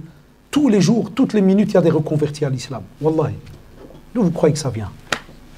Toutes les minutes, on en a. Parce qu'il y a des reconvertis avec nous ici. Qui part avec nous qui est reconverti à l'islam? Il y a que des musulmans, c'est-à-dire il y a que des arabes de souche et autres. Subhanallah, d'habitude, on a souvent un, deux qui partent avec nous. Mais voilà, donc, même les noms, invoquez vos enfants, tout le monde. Et soyez pas gênés d'invoquer pour des choses privées. Tu te dis, non, j'ai un problème, joint de cuirasse. Je dois partir dès que je reviens de l'Umrah. Non, je suis à la Mecque. Je demande à Allah, joint de cuirasse. Yak. Et Shabab, qui interdit ça? Là, subhanallah, qui l'a interdit? Ça, c'est entre toi et Allah, subhanahu wa ta'ala, d'Aïou. Lakin, les savants, ils disent, Umur dunya ben qawsain. Essayez de. Ça dépend de quoi on parle. Mais ils n'interdisent pas. C'est ça que les jeunes, des fois, ils ne comprennent pas avec ces phrases-là. Quand ils disent Umur dunya, c'est pour pas que quand tu viens d'Aïou, 7 tours, Ya Rabbi, donne-moi un bon salaire. Ya Rabbi, donne-moi. Là, on va dire, il n'y a pas de demande de l'hidayah, de ceci, de cela, de kada, de l'jannah, firdaus, kada. Il n'y a pas. Vous comprenez quand les savants font des remarques? C'est plus pour ceux qui exagèrent. Les doigts que dunya. Là, alhamdoulilah, ça peut être large. Il n'y a aucun souci par rapport à cela. Aussi, on peut aller au multazam. Ya Shabab. Le multazam, c'est l'espace entre la pierre noire et la porte de la Kaaba. Mais ça, vous pouvez rêver. Hein. Celui-là qui arrive à le faire. Allah ibarak. Al-Hajar al-Aswad, à côté, tu as la porte de la Kaaba, ça. On a un petit emplacement. 1 mètre et quelques, il n'a même pas 2 mètres. C'est un petit emplacement. C'est bien d'aller coller son visage, les paumes de la main, le bras, la poitrine, ou derrière. Invoque. Et si tu arrives à le faire, Allah ibarak. Vous savez à l'âge? Wallah, il y a des personnes qui viennent, ils mettent de la colle et ils restent là. Tu peux faire 10 tours, il est toujours là comme ça. Et les gens, même la police des fois, dit, ya Hajj, Wallah, le pèlerinage, Wallah, là où si on écoutait les règles, ça serait, le pèlerinage, il serait le top pour tout le monde. Mais les gens, le jahl, l'ignorance, chacun nafsi, nafsi. Il est déjà fait le qiyam, Allah, il ne lâche pas. Mais si jamais vous arrivez à aller doucement à votre aise et que vous arrivez à vous faufiler certains, et vous pouvez aller à cet endroit-là, comme on a dit, déposer tout votre corps, les bras, visage, poitrine, invoquer Allah subhanahu wa ta'ala. Une fois qu'on a terminé le 7e tour, qu'est-ce qu'on fait? On recouvre son épaule. Alors Shabab, qu'est-ce qu'on a dit pour Tawaf? On commence où? À la pierre noire. Qu'est-ce qu'on dit? On lève la main et Bismillah, Allahu Akbar. On commence les tours. Qu'est-ce qu'on a dit? Qra le Coran, tu tournes. Jusqu'à arriver où? Rukn Yamani, c'est le coin juste avant la pierre noire. Parce qu'il y a Murabba, c'est un cube. Qu'est-ce qu'on fait là? Soit on peut le toucher et on invoque. Si on ne peut pas le toucher, on fait rien. Et qu'est-ce qu'on fait entre cet endroit-là? Ça veut dire le dernier coin avant la pierre noire et la pierre noire, qu'est-ce qu'on fait? Rabbana atina fid dunya hasanatan. On arrive devant le Hajar al-Aswad, qu'est-ce qu'on fait de nouveau? Bismillah, Allahu Akbar. Et on fait ça pendant 7 tours. On a l'épaule droite qui est découverte. Si on sait accélérer les 3 premiers pas, rappelez-vous, on ne sait pas, qu'est-ce qu'on fait? On marche normalement. Les femmes, elles marchent, elles n'accélèrent pas. Les 4 derniers pas, les 4 derniers tours, on marche normalement. Ça d'office, il n'y a pas le choix. Les 4 derniers, on marche. D'accord? Quand on a terminé, qu'est-ce qu'on a dit? Pendant qu'on fait les 7 tours, on peut aller au Multazam. C'est l'endroit où ça, qu'est-ce qu'on a dit entre la pierre noire et la porte de la Kaaba, si on sait le faire. Et quand on a terminé le 7e tour, qu'est-ce qu'on fait? On recouvre son épaule. Vous savez pourquoi on recouvre l'épaule? C'est de la jurisprudence, c'est du fiqh. Parce qu'on va aller prier. Et pour prier, on ne prie pas avec les épaules découvertes. Donc on se prépare à aller où ça? Au maqam Ibrahim. Donc on recouvre l'épaule parce qu'on prie toujours avec les épaules couvertes. On arrive au maqam Ibrahim. Hal Multazam, vous voyez la porte de la Kaaba? Là, il y a le Multazam là. Petit espace. Et là, les gens, ils ne lâchent pas. D'accord? En face, il y a le maqam Ibrahim. Quand on a terminé le tawaf, on doit faire 2 rak'at au maqam Ibrahim. Dans le hadith Jabir, dans Sahih Muslim, en se dirigeant vers donc le maqam, il a dit d'autres savants disent quand il a terminé les 2 rak'at, il a dit. D'accord? Mais comme ça, vous le voyez, vous pouvez le dire avant. Comme ça, il n'y a pas de discussion des fois entre les gens. Et donc tu dis tu peux le lire, il n'y a aucun souci. Shabab, les deux, hein? Toujours en direction de Kaaba. Ah, toujours quand on prie, toujours vers la Qibla. Toujours quand on va prier vers la Qibla. Non, je vais t'expliquer. Attendez, je vais t'expliquer. C'est ce que je vais dire maintenant. Shabab, le maqam, les savants, ils disent, que ça soit l'Umrah, que ça soit le Hajj, ces dernières années, il y a tellement de monde que tu dois même pas, et vous verrez avec les responsables, tu dois même pas aller te battre pour prier derrière parce qu'il n'y a pas de place. Et des fois, on vient de revenir, on était là au mois de mai, ils veulent même plus que tu pries dans ce qu'on appelle le plateau, là où il y a le Kaaba. La police pousse les pèlerins à ce que vous sortez pour aller prier ailleurs. Et donc, Cheikh Ben Baz, même en son temps, rahimahullah, et même les machères d'aujourd'hui, il te dit, l'endroit où il y a moyen de prier, tu pries. Même si tu vas prier de l'autre côté, smato. Même si avec les responsables, la police va dire non, zid, tu pries, même si c'est de l'autre côté, même si c'est du côté de Safa. Parce qu'il y a tellement de monde que les fatawas ont dû donc sortir au fur et à mesure, parce que c'est des cas de force majeure. Donc on ne doit même plus chercher après. Déjà le bir, Zamzam, c'est fini, c'est en dessous. Ça, tu ne le vois même plus. Hein. Ça, vous oubliez. Il n'y a plus. Ça, nous, quand on a été avant, les anciens parmi vous, on le voyait. Maintenant, c'est fini. Tout est mgharrar, tout est bien en bas. Donc, plus rien à voir. Il y a moyen de prier ici. Je vous ai dit, au mois de mai déjà, l'Umrah, Ramadan, ils nous ont interdit. Dès qu'on a terminé le tawaf, Yallah, ya hajj, Yallah, il te sort. Va prier ailleurs. Donc, il n'y a aucun souci. D'accord, Allah alaikum. On fait 2 rak'ahs. Donc, on fait 2 rak'ahs ici, avec surat al-Kafirun, ya shabab, 2 rak'ahs à voix basse. Première rak'a, Qul ya ayyuhal kafirun. Deuxième rak'a, Qul Allahu ahad. D'accord? Ça, c'est les surat, alhamdulillah, que tout le monde donc connaît. Cheikh Ibrahim, kif halik, Cheikhna? Allah yahafdak. Eh Allah, Allah yahafdak, ya Cheikh. Allah yazbih khair. Ya, Allahu akbar. Farah, Allah. Allah yarhamlik al-walidina, Cheikh. C'est notre imam ici de la mosquée, Cheikh. Normalement, il sera aussi avec. Bidnillah. Qu'est-ce qu'on a dit donc? 2 rak'at. Quelle sourate? Qul ya ayyuhal kafirun. Deuxième rak'a. Qul Allahu ahad. Et on recouvre l'épaule. Hatta les savants, Sum'ul Mashaykh, ils ont dit La qaddar Allah. Quelqu'un, il a oublié de prier 2 rak'at. Est-ce que sa umrah est annulée? Là. S'il s'en rappelle, par exemple, avant de faire le sa'i, il a fait. Mais si jamais il se rappelle après, t'attra à l'hôtel, est-ce que ça veut dire qu'il a un souci pour sa umrah? Ils ont dit non. Deuxième chose, quelqu'un, il vient, Allahu Akbar, Amin, puis il se dit, Allah. Il a fait Quraysh, qu'est-ce qu'il avait dit? Ça? On va dire, il va dire, il a fait Quraysh. Est-ce que ces 2 rak'ats sont nuls? Là, les savants, ils ont dit, dans la sunna, tu arrives à te rappeler que c'est Qul ya ayyuhal kafirun, Qul Allahu ahad, alhamdulillah. Tu as oublié, tu as fait une autre sourate, tu dis, il n'y a pas de souci. Ça n'annule en rien et tu dois rien compenser, rien faire. D'accord? Allah yajkoum bikhair. Après, on a terminé. On peut faire des invocations après la prière, en marchant, en allant vers Safa et le Marwa. On peut aller boire de l'eau de Zemzem, mais comme ils ont beaucoup changé les choses et qu'il y a des travaux, ceci, cela, des fois c'est faisable, des fois on ne le fait que par après. D'accord? Mais ça ne rentre pas dans les obligations de la Umrah. Quand on a l'occasion de boire Zemzem, comme vous le savez dans la Sunna, invoquez, da'ou, et buvez, Allah barak. Mais invoquez. C'est parmi l'eau qui fait que l'invocation aussi, subhanallah, était exaucée par Allah, subhanahu wa ta'ala. Aussi, on revient vers la pierre noire et on dit Allahu Akbar. Donc, on a fait tawaf, on a prié 2 rak'at, on a terminé les rak'at. C'est comme si on dit, entre guillemets, on dit au revoir à la Kaaba. On dit Allahu Akbar et on va vers Safa ou Marwa. Voilà, ça c'est si on sait resaluer, mais c'est quasi impossible. On peut revenir, l'embrasser, kada, mais si on ne sait pas le faire, on ne sait pas l'ard alikum. Voilà, donc ça c'est un petit récapitulatif. On vient, on commence. Bismillah. Donc vous voyez, on est Allahu Akbar, Hajar al-Aswad, on fait les 7 tours. Hal Maqam Ibrahim. Soit on peut le saluer, si on ne peut pas, on a expliqué, on ne fait rien. Sah ou là. Et on fait nos 7 tours. Entre le Rokl Yamani, Afwan, le pilier yéménite, et Al-Hajar al-Aswad, Rabbana atina fi dunya hasanatan. Sah. On termine les 7 tours. On vient au Maqam, soit on prie là, mais je vous ai dit, il n'y a même pas un mois et quelques qui nous ont interdit. N'importe quel endroit les responsables vous donnent, vous priez. Qul ya ayyuhal kafirun, Qul Allahu ahad. Ici, on a découvert l'épaule, là on la recouvre.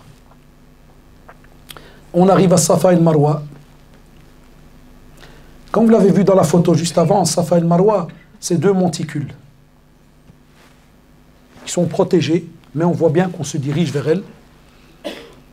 Là, de nouveau, il y aura un petit morceau de verset à étudier. sont dans Surat al-Baqarah, verset 158. فمن حج البيت أو اعتمر فلا جناح عليه أن يطوف بهما ومن تطوع خيرا فإن الله شاكر عليم. On peut naturellement, on peut le lire sur un papier, d'accord? On peut le lire sur son GSM, il n'y a aucun souci. Et là, qaddarallah, allez, on va aller plus loin. Quelqu'un arrive, il n'a pas retrouvé son papier, il l'a oublié. Est-ce que ça annule la Umrah? Là, tu fais rahmat Allah subhanahu wa ta'ala. Ça n'annule pas la Umrah. Quelqu'un peut vous aider à réciter, par exemple, tout ça, alhamdoulilah, c'est accepté. Et dire, et on dit, Abda'u bima bada Allahu bihi, comme on le voit dans le hadith Jabir, et on va alors vers As-Safa.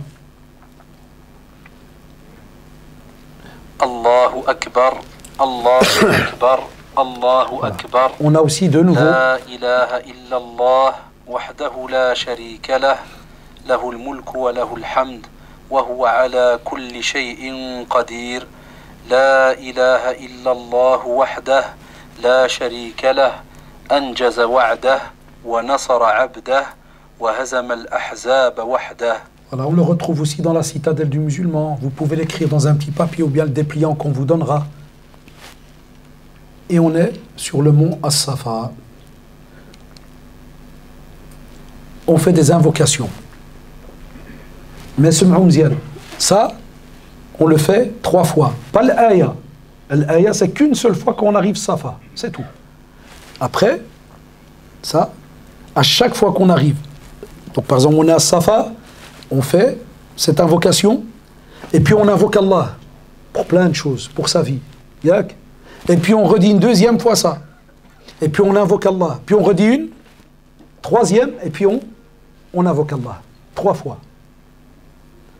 Des fois, les responsables, ils vont vous embêter. Pourquoi? Parce qu'il y a zahma. Et donc, celui qui veut faire à son aise et qui connaît, il sait que c'est la fin. C'est ce que je conseille à Shabab. Spécialement les jeunes, par exemple. Là, on arrive à la fin de la Umrah. Wallah, c'est fini la Umrah. Donc, vous arrivez là, et vous voulez quitter le groupe, et vous savez l'hôtel où est-ce qu'il est, tranquillement, il n'y a pas de souci. À ce moment-là, Allah yarda alikoum, vous faites donc à votre aise, l'ad'iyya, tout ce qu'il y a. Mais si jamais, vous voulez quand même rester comme le reste du groupe, et qu'il y a trop de monde, et que le responsable vous dit, voilà, s'il vous plaît, faites, écoutez bien, faites 3 fois ça, avec une ou 2 petites doigts au milieu. Quand vous allez prendre la marche, wad'iyou, ce que vous vouliez d'Aï là quand vous étiez debout, vous avez le droit aussi de le faire pendant que vous marchez.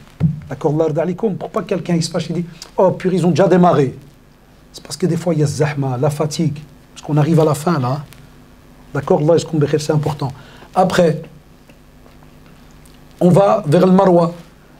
En marchant, vous allez voir sur votre tête, il y aura des signes verts. C'est là qu'on accélère le pas. Les femmes, elles, qu'est-ce qu'on a dit, elles marchent. On accélère le pas. Allah yarda alikoum, celui qui va avec sa femme ici, levez la main. Dès que vous faites semblant, dès que vous arrivez là, harab, et tu la largues. Ah, il y en a, wallah, souvent, il y en a qui le font. Ma maman, elle est morte. Je dis, qu'est-ce que tu as fait? Il me dit, c'était quand même la fin. Je lui dis, tu sais que tu dois faire cet aller-retour. Si tu veux accélérer, quand tu arrives à la fin de l'accélération, ouais, ces 2 lumières, bon, ça je l'avais fait il y a quelques années, c'est juste pour montrer, on marche, puis on accélère, hop, et puis, ouais, rigoler, c'est tout ce que je sais faire, c'est comme ça. Hein. Voilà. Tu arrives à la fin, attends ton épouse. Bditiha bikhir, wa kimla bikhir. Parce que le hajj, il est encore long.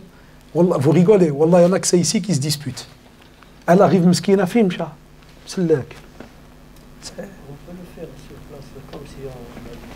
c'est-à-dire ah, tu accélères un petit peu avec ta debout, tu peux. Mais tu verras, il y a trop de monde. Il y a trop de monde. Ramadan, on l'a fait. Ramadan, et subhanallah al-adim, donc j'ai demandé à des frères qui l'ont fait, et ils m'ont dit que c'était serré vers la fin, vers les 10 derniers jours. Tu vois, ce qu'on appelle les 10 derniers jours de Ramadan, avec Laylatul Qadr et tout, c'était plein. Ils m'ont dit, ils marchaient, les gens, c'est fini, ils ne savent plus. Donc, fait le hajj. Je vais vous montrer, ça c'est fait le hajj en général. Et naam, c'est plein. Oui, il y a plusieurs. Il y a même un étage pour les chaises électriques. Par exemple, moi, avec ma maladie, je le fais avec les chaises électriques. Ça veut dire tu vas, tu payes une petite somme. Mais ça, c'est pendant l'année. Al-Hajj, il y a des fils d'1 kilomètre. Mais tu sais le faire à l'étage en haut. Plus, il y a un étage spécial pour les chaises électriques et les chaises roulantes. Donc, sur le toit, ils ont... Mais le problème au mois de mai, c'est Abkarim, je ne sais pas s'ils ont ouvert le toit pour Safa et Marwa. Ils l'ont ouvert maintenant, ah, voilà, parce que le toit avait des travaux, il y avait toute une partie fermée. Donc le frère, il dit, Matsalan, c'est vrai que le Hajj, il y a des travaux qui, entre guillemets, ils mettent en suspens, kada, mais il y a plusieurs étages. Mais vous, ça dépend, celui qui est à l'aise, il fait seul, mais ceux qui suivent le groupe, vous suivez donc le responsable d'après l'étage qui va donc choisir. Mais pour vous dire, c'est plein, Allah barak. Voilà, ça c'est les deux signes en général. Sur le mont Marwa, on refait la même chose. Quand on arrive à le Marwa, on refait les invocations les 3 fois. Allahu Akbar, Allahu Akbar, Allahu Akbar, la ilaha illallah, wahdahu la sharika lah. On refait 3 fois chacune. On s'arrête, on fait des doigts, puis on refait une deuxième, doua, troisième.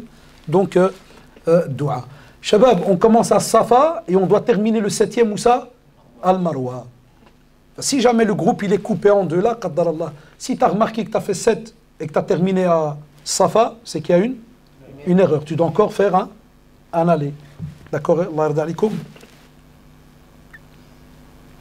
Voilà, une fois le 7e trajet terminé, on peut, à Al-Marwa, resaluer la Kaaba, comme il est rapporté dans le hadith Jabir, mais ce n'est pas obligatoire. Parce que certains savants, des fois même dans les cours de Hajj, ils ne le citent pas. Donc ce n'est pas une obligation. Allah yarda alikoum. Donc tu as terminé Al-Marwa, tu peux donc lever la main et saluer donc la Kaaba. Et pour le sa'i, il n'y a pas d'obligation d'ablution. Donc là, qaddarallah, quelqu'un il a eu un gaz ou quelque chose, il ne doit pas se dire, ah, je vais arrêter, je vais aller refaire les ablutions, revenir. Donc pour le sa'i, il n'y a pas d'obligation d'avoir ces ablutions. Voilà, dès qu'on a fait cela, la Umrah est terminée. À ce moment-là, on va se désacraliser, on va enlever donc nos habits.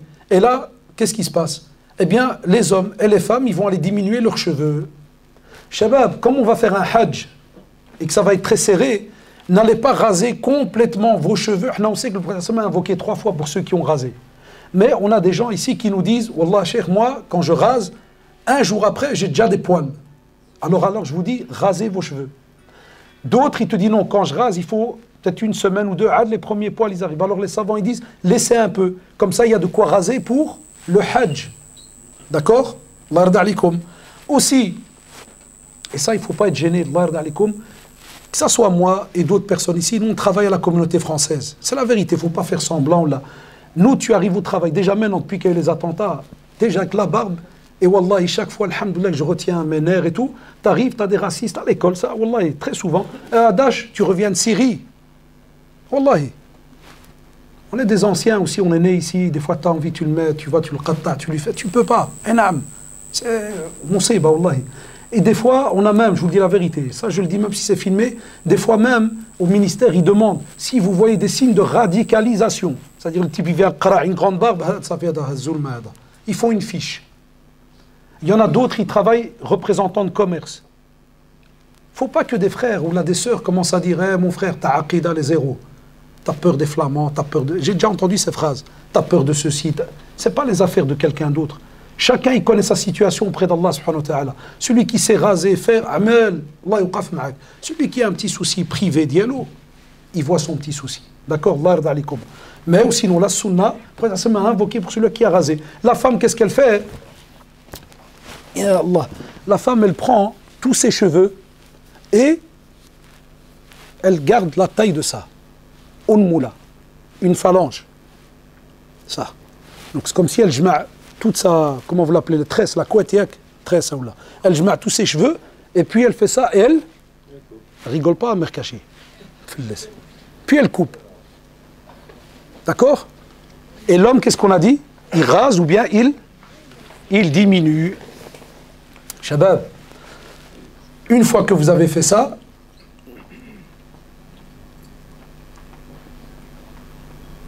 vous avez alors terminé la Umrah.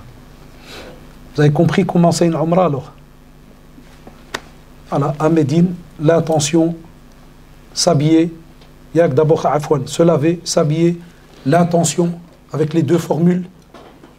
On prend la route, on arrive à la Mecque, on arrête la talbiya, on peut à l'hôtel se relaver, ça ou là là. Juste qu'on ne se parfume pas, et puis on va à la mosquée, invocation à l'entrée, c'est juste. Et puis on arrive dans la Kaaba, pierre noire, on salue la Kaaba, on fait les 7 tours. Et on a dit à chaque fois qu'on arrive au pilier, juste avant la pierre noire, soit on sait le toucher et on fait l'invocation, soit on ne sait pas, on ne fait rien.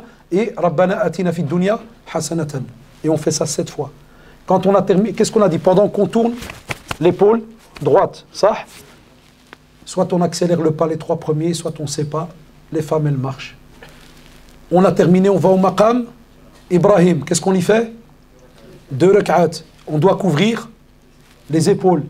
Qul ya ayyuhal kafirun, qul huwallahu ahad. Et puis on va à Safa et Marwa. Il y a le verset de Surat al-Baqarah. On le dit qu'une fois quand on arrive à Safa, c'est tout. Et puis il y a l'invocation 3 fois d'affilée.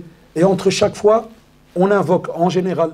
Et puis on part vers le Marwa. Si on s'est accéléré au milieu, Mzian. Si on ne sait pas, on marche. On arrive à le Marwa, on refait la même chose qu'on a fait à Safa, 7 fois. Donc on part de Safa, 1, 2, 3, 4, 5, 6, 7. On doit terminer là-bas. Quand on a terminé, on resalue la Kaaba. On va se raser, diminuer les cheveux. D'accord, Shabab? Oui. Ah, si à l'heure de la prière, c'est comme quand j'ai parlé des ablutions. Dès qu'il y a l'heure de la prière, entre l'adhan et l'iqama, vous pouvez continuer le tawaf. Vous pouvez continuer le sa'i. Dès que la prière commence, vous êtes en droit d'arrêter, vous priez avec l'imam, et quand vous reprenez le chiffre où vous étiez. Voilà. La même chose. Ah oui, vous allez voir le sa'i, tout le monde s'arrête et prie dans le couloir du sa'i. Ah, c'est plein. Ouais, à Ramadan, on prie des fois dans la rue. Il n'y a plus de place dans la mosquée. Allah. Je disais juste, Allah d'alikum, n'oubliez pas qu'à la mosquée Al-Haram, 100 000 prières, l'ajri al-azim, à la mosquée. Et comme on l'a dit, la femme qui a encore ses règles et qui doit quitter la Mecque peut faire sa umrah. C'est un cas de force majeure. Ça, j'avais écrit pour le cours quand je donnais la umrah, Ramadan et en dehors du hajj. Parce qu'il arrive que quand on fait une umrah simple, sans hajj, il y a des femmes, les règles ne sont pas encore terminées. Eh bien, les savants, ils ont dit, c'est le cas de force majeure qui permet à la femme de rentrer alors à la mosquée. Donc, elle se protège bien, elle rentre, elle fait le tawaf, le sa'i, maqam, et donc elle fait le tawaf et le sa'i. Et elle repart en Belgique ou autre. Donc ça, c'est pour un autre cours ici. Parce que nous, on est encore là jusqu'au pèlerinage. Après, la visite de la mosquée, parce que le temps passe très très vite, et je sais qu'il y en a qui m'ont envoyé des messages en disant qu'ils veulent voir la Belgique jouer au foot. Ah, Wallah, ils m'ont envoyé un message. On dit, c'est quoi la date que vous avez mis là aujourd'hui? Il y a demi-finale. Je ne veux pas le vdah. Non, je ne veux pas le vdah. Non, star, satarakallah. Moi aussi, il m'a envoyé un audio, il m'a menacé.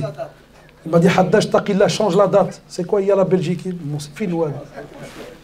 Taïb. Médine, on va, Inch'Allah, en parler quand on va être, Inch'Allah, à Médine. Pourquoi?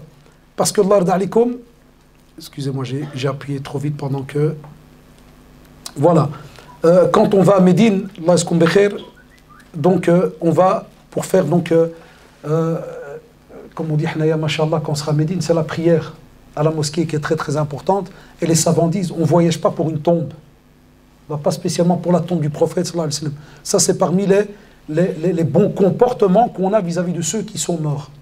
Mais à Médine, on profite de la prière à la mosquée du prophète qui vaut 1000 prières. La même chose, les doigts, c'est les mêmes que lorsqu'on rentre dans une mosquée ici, ou à la mosquée Al-Haram et autres, où on fait la doua pour entrer donc à la mosquée avec le pied droit. On prie dans un endroit où, c'est dommage, mais il y a la guerre. C'est le Rawda.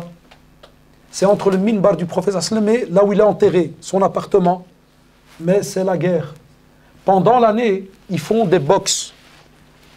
Ça veut dire ils mettent des enclos. Wallahi, comme pour les moutons, mais bon, Famtoun et les enclos. Ça veut dire ils mettent un groupe de, je sais pas moi, 200 personnes, puis ils mettent un tissu. Et puis 200, puis un tissu, puis 300. Et à chaque fois, ils retirent un tissu, et puis ils lâchent le premier groupe. Allah yahdihum. Nas, Wallah, là, ils écrasent les gens, ils frappent, ils te poussent pour prier. Ce n'est pas obligatoire. La prière fil rawda n'est pas obligatoire, mais si on arrive à le faire, c'est comme si on a prié dans un des jardins du paradis. Si on arrive à le faire, c'est comme si on a prié dans un des jardins du paradis. Si on arrive. L'akhawat, la même chose. Il y a des heures bien définies, on vous expliquera. N'allez pas n'allez pas vous battre avec les gens. Même les hommes. Il y a moyen, va doucement. Tu as le temps, masha'Allah, passe dans les petits blocs là, l'un derrière l'autre. Des fois, une fois, ça m'a pris, j'ai demandé, une fois ils ont eu pitié, ils m'ont vu avec les béquilles, ils m'ont passé devant. Pas que moi, même d'autres personnes. Des fois, ils veulent rien savoir. Ça peut prendre des fois 2 heures d'attente, 3 heures. Pour que tu arrives rien qu'à prier les 2 rak'at. Donc c'est pas obligé. Ceux qui sont malades, je ne vous conseille pas d'aller vous rendre malade là-bas. Vous m'avez entendu. Voilà, ça on fait la doua, comme on l'a dit, de la mosquée. Donc on a Rawda Lela, le tapis il est même vert. La couleur du tapis est différente. Donc on a le minbar et on a ici l'appartement. Donc on a le minbar il afwan, avec donc le minbar, le mihrab, l'appartement du prophète sallallahu alayhi wa sallam. Donc on prie dans cet emplacement-là. Après les 2 rak'at, on va se retrouver face à la tombe du prophète sallallahu alayhi wa sallam. Et donc on fait une invocation. Donc on salue le prophète sallallahu alayhi wa sallam. Salamu alayka ya Rasulallah wa rahmatullahi wa barakatuh. Après, on a la tombe d'Abu Bakr radiallahu anhu et la tombe de Omar radiallahu anhu. Donc on avance un petit peu et puis de nouveau on salue Abu Bakr radiallahu anhu. Et puis on salue Omar radiallahu anhu. Si quelqu'un veut invoquer, grave erreur que les savants ils n'arrêtent pas de rappeler aux gens, on n'invoque jamais vers une tombe. Jamais. On se retourne vers la Qibla et on invoque. Voilà, ça j'ai expliqué. Voilà. Vous verrez le prophète sallallahu alayhi wa sallam, puis Abu Bakr, puis Omar, radiallahu anhu, tout. Il y aura des policiers, il y aura des machères, chaque fois ils poussent ou des douats qui poussent les gens pour pas qu'ils restent sur place. On ira aussi, il y aura une visite à Médine, Inch'Allah, en groupe, pour aller visiter les martyrs de Uhud, quand il y a eu la bataille de Uhud. Non, vous avez un passage vers l'arrière à certaines heures. Ça, quand on sera là-bas à Médine, les frères vous préviendront, ils diront, voilà, les femmes qui veulent aller, c'est de telle heure à telle heure, il y aura une sœur, Inch'Allah, je crois que c'est la sœur de l'Arsoufiane, si je ne me trompe pas, c'est ça? Il y en aura plusieurs. Ah, il y a plusieurs sœurs, voilà. Donc il y aura plusieurs sœurs qui s'occuperont des sœurs pour vous dire, voilà, c'est à telle heure et à telle porte, et ils vous montreront par où aller.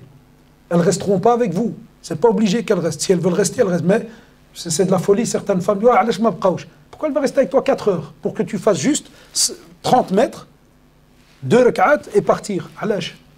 Donc il ne faut pas vous fâcher, parce que la mosquée elle est simple. Vous verrez comme Médine, c'est très très calme, subhanallah. Médine, c'est très très calme, parce que c'est une ville de passage. Naturellement, quand on va au cimetière, on fait des invocations pour le mort. Soit on a dans la citadelle des musulmans, bien dans le dépliant qu'on vous donnera, Inch'Allah. On ira aussi à la mosquée Quba. Tout ça n'a rien à voir avec une umrah. Hein. Ces petits actes qu'on fait en plus, parce que le prophète le faisait. Comme par exemple, le prophète sallallahu alayhi wa sallam dit, celui qui se purifie dans sa maison, puis il va à la mosquée Quba et il fait une prière, il a la récompense d'une umrah. Donc nous, quand il y aura la visite, Inch'Allah en quart, on va faire la mosquée Quba, on fera Uhud, et bien on vous dira de faire vos ablutions avant d'entamer donc cette petite visite. Ça c'est le programme donc à Médine. Ah, maintenant le Hajj. Spécialement le Hajj, on va vous le rappeler plusieurs fois à Médine, n'est-ce pas, c'est Abkarimiak? À Médine, on va faire plusieurs doros, en arabe, en français, pour vous rappeler le Hajj. Vous m'avez entendu. Aujourd'hui, c'est juste pour vous donner une image. Donc ça va être un peu, entre guillemets, rapide, pour pas qu'il y ait une fitna dans votre tête. Parce qu'on ne peut pas donner 50 000 informations comme ça. Principal, moi, la Umrah, elle est facile. Vous voyez déjà le schéma. Le Hajj, je vous donne un schéma aujourd'hui, mais le principal, c'est que vous gardez en tête que là-bas, chaque jour, il y aura un dars. Bidnillah. À Médine. Alors, le Hajj commence le 8e jour. Donc, quand on va terminer la Umrah, on va s'habiller. Qu'est-ce qu'on a dit? On s'habille normalement et on va attendre un jour ou 2 ou 3. Ça va être le jour du Hajj. Qu'est-ce qu'on fait ce jour-là? Donc, le Hajj, Shabab, regardez quand je dis il faut la patience. Le Hajj commence le 8, il se termine le maximum le 13. Pour ceux qui vont rester, par exemple, dans les tentes jusqu'au 13. La plupart des musulmans, ils restent là jusqu'au 12. La plupart. Ça veut dire 8, 9, 10, 11, 12, 5 jours. Et Inch'Allah, vous allez voir. Il y en a qui vont ta'assab, il y en a même qui vont insulter. Qu'Allah nous préserve. Maintenant, tout le monde est là tranquille. No stress, il y en a qui sourient, il y en a qui yak. Mais j'ai jamais compris pourquoi quand les gens arrivent là, ils s'oublient. Parce que là, Wallahi, ya shabab, c'est le moment où Shaitan, Allah, il vous attend. Wallahi, il a dit la ilaha illahu. Il ne va pas vous lâcher. Parce qu'il sait que c'est Wallah, il sait que c'est le moment du pardon. Il sait que c'est le moment où Wallah subhanahu wa ta'ala est fier de nous. Spécialement le jour d'Arafat, où il parle de nous aux anges. Il leur montre, regardez. Et il ne va pas vous lâcher. Donc, as-sabr ou sakina. La patience, calme, à votre aise. N'entrez pas dans des discussions futiles. Laissez les responsables s'occuper. Quand il y a peut-être quelqu'un qui arrive, il s'énerve, kada, n'entrez pas vous là-dedans. Restez toujours rattachés à l'adoration. Alors, la même chose. Vous serez à l'hôtel et tout ce que j'ai expliqué tout à l'heure, il faudra le refaire. Qu'est-ce qu'on a dit? Parce qu'on doit se remettre en état de sacralisation. Donc on doit remettre le ihram. On garde le même ihram qu'on avait, hein. On peut le laver. Ceux qui ont, tabarakallah, il y a peut-être des milliardaires ici avec nous, ils peuvent racheter un deuxième. Qui est wallah, tu peux acheter un autre. Il n'y a aucun souci. Mais on va se remettre en état de sacralisation pour faire donc le hajj.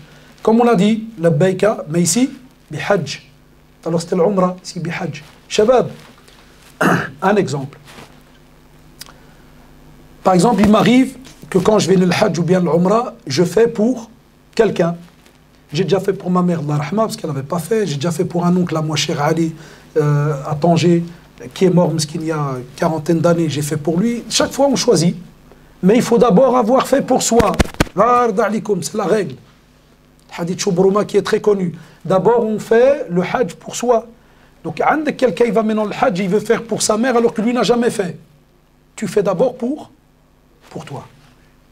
D'accord? Donc, celui qui va dire la baïka, par exemple, la baïka Allahumma umrah, eh bien, si jamais il va faire la baïka umrah pour quelqu'un, qu'est-ce qu'il fait? Il rajoute pour qui il veut le faire. Par exemple, les abi, les ummi, si c'est un ami à lui, l'akh Muhammad, ou la kada, d'accord? Qui va aller pour faire pour quelqu'un? Personne. Ah, ça veut dire que vous avez déjà fait vous avant, yak. Donc vous avez compris, maintenant saouch. Ils font dire pour qui vous allez le faire. Et les savants disent, les 4 qui ont levé la main, les savants disent, c'est pas parce que tu vas faire par exemple pour ta mère que tu peux pas dire pour toi aussi. Il y en a qui croient que dès qu'ils vont faire pour leur mère, ils ne peuvent plus rien dire pour eux. Là, tu fais la umrah pour eux, mais tu peux aussi dire pour toi, pour les gens et autres. D'accord, Allah yarda alikum? Et c'est une amana, il faut bien le faire. Pas se dire instantanément, je vais arrêter. Parce que là, si on donne sa parole et on commence la umrah ou le hajj, on termine, sauf les 4 forces majeures graves. Allah yarda alikum. Donc, comme on l'a dit, Allahumma mahilli haythu habastani. Et qu'est-ce qu'on va faire ce jour-là? On se dirige vers Mina avant la prière du Dor. Tout ça, c'est la théorie, mashallah. Mais, à cause des zahma, la police et autres, les responsables vont vous dire, à telle heure, on doit être dans le car. À telle heure, on va se déplacer. Il ne faut pas venir chez le responsable en disant, taqillah, j'ai lu dans un livre, avant la prière du Dor. Il y a 2 500 000 qui démarrent. Donc, vous n'êtes pas dans l'erreur. Vous m'entendez? S'il faut démarrer en retard, vous n'êtes pas dans l'erreur. Donc tout ce qu'on... Nous, on donne la règle, mais il peut arriver qu'il y a des freins. On va aller donc à Mina, avant la prière de Dor, et on va y rester là jusque la nuit, pour y passer la nuit. On va prier en journée, la prière du Dor, de l'Asr, le Maghreb ou l'Isha, et on va prier jusqu'à le Fajr. Chaque prière, on va la prier à son heure. Il manque un E là. Chaque prière à son heure. On ne va pas là, on ne va pas jma', on ne va pas regrouper. Le premier jour, on ne regroupe pas. Et on raccourcit. Quand qassuru salat, il y a le taqsir de la prière. Ça veut dire les prières de 4, elles deviennent 2. Et les prières de 3, vous me dites 1,5. Allah, ah, vous rigolez parce qu'on me l'a déjà fait. Hein. Ah, on a beaucoup de gens, ils n'étudient pas la religion. Sarah, on n'étudie pas. On connaît par cœur plein de choses, mais on n'étudie pas la religion. Donc, les prières de 4, ça devient 2 rak'at, le maghreb, et le reste 3. Donc, le premier jour, quand on va à la Minan, chaque prière, on va la faire ensemble. Et on passe sa journée à invoquer, qara le Coran, se reposer, dormir un peu. Il y en a qui parlent, hein. Silence, s'il vous plaît. Chut, qui parle? S'il vous plaît. L'ard alikum, par respect, personne parle. Même si c'est un responsable, hein, personne. juste pour embêter Soufiane des fois. Qu'est-ce qu'on fait? On va rester là-bas jusqu'à ce qu'on va attendre le lever du soleil. Shabab, quand on est, depuis qu'on a l'ihram, dans la sunna, c'est bien de faire quoi? La talbiya. Faites-le très très très souvent. Parce qu'on va le faire jusqu'au jour du Eid. Chaque fois que tu as l'occasion, fais talbiya. Labbi, labbaik Allahumma labbaik, labbi. C'est important. Fais le dhikr, fais la lecture du Coran, fais le rappel, Karallah, Da'i, tout ça, c'est important durant donc toute cette journée jusqu'au lever du soleil. Donc ça, c'est le premier jour. Yom Tarwiya, le 8. Ça, c'est Mina. Regardez combien, il y en a des milliers et des milliers comme ça. Regardez les pèlerins, tous les chemins. Il y a les Européens, les Africains, les Asiatiques. C'est immense. Une fois le soleil du lendemain, dès que le lendemain, par exemple, on va dire on a été lundi. Le soleil qui se lève de mardi, on va où? Deuxième jour, on va à Arafat. C'est le jour, wallahi, le plus important. Une fois que le soleil se lève, on va vers Namira. Ça, c'est quand il y avait ou quand il y a moyen d'aller. Il y a même une mosquée, là, Namira, vous le voyez à la télé, à la chaîne saoudienne. On voit le mufti qui donne un dar, c'est haut. C'est quasi impossible d'y aller. Mais si des jeunes arrivent à se faufiler et y aller, il n'y a aucun souci. Mais très, très difficile. Sinon, qu'est-ce qu'on fait? On reste dans les limites de Arafat. Vous serez avec les responsables. Il y a aussi leur tente, l'endroit où on va s'asseoir. On va prier avec l'imam, donc là-bas, le Dohr ou l'Asr, ensemble, à l'heure du Dohr. Jam' taqdim. D'accord? On va prier donc l'heure du Dohr. Et on raccourcit la prière. Et dans la sunna, on te dit, il n'y a pas de nawafil.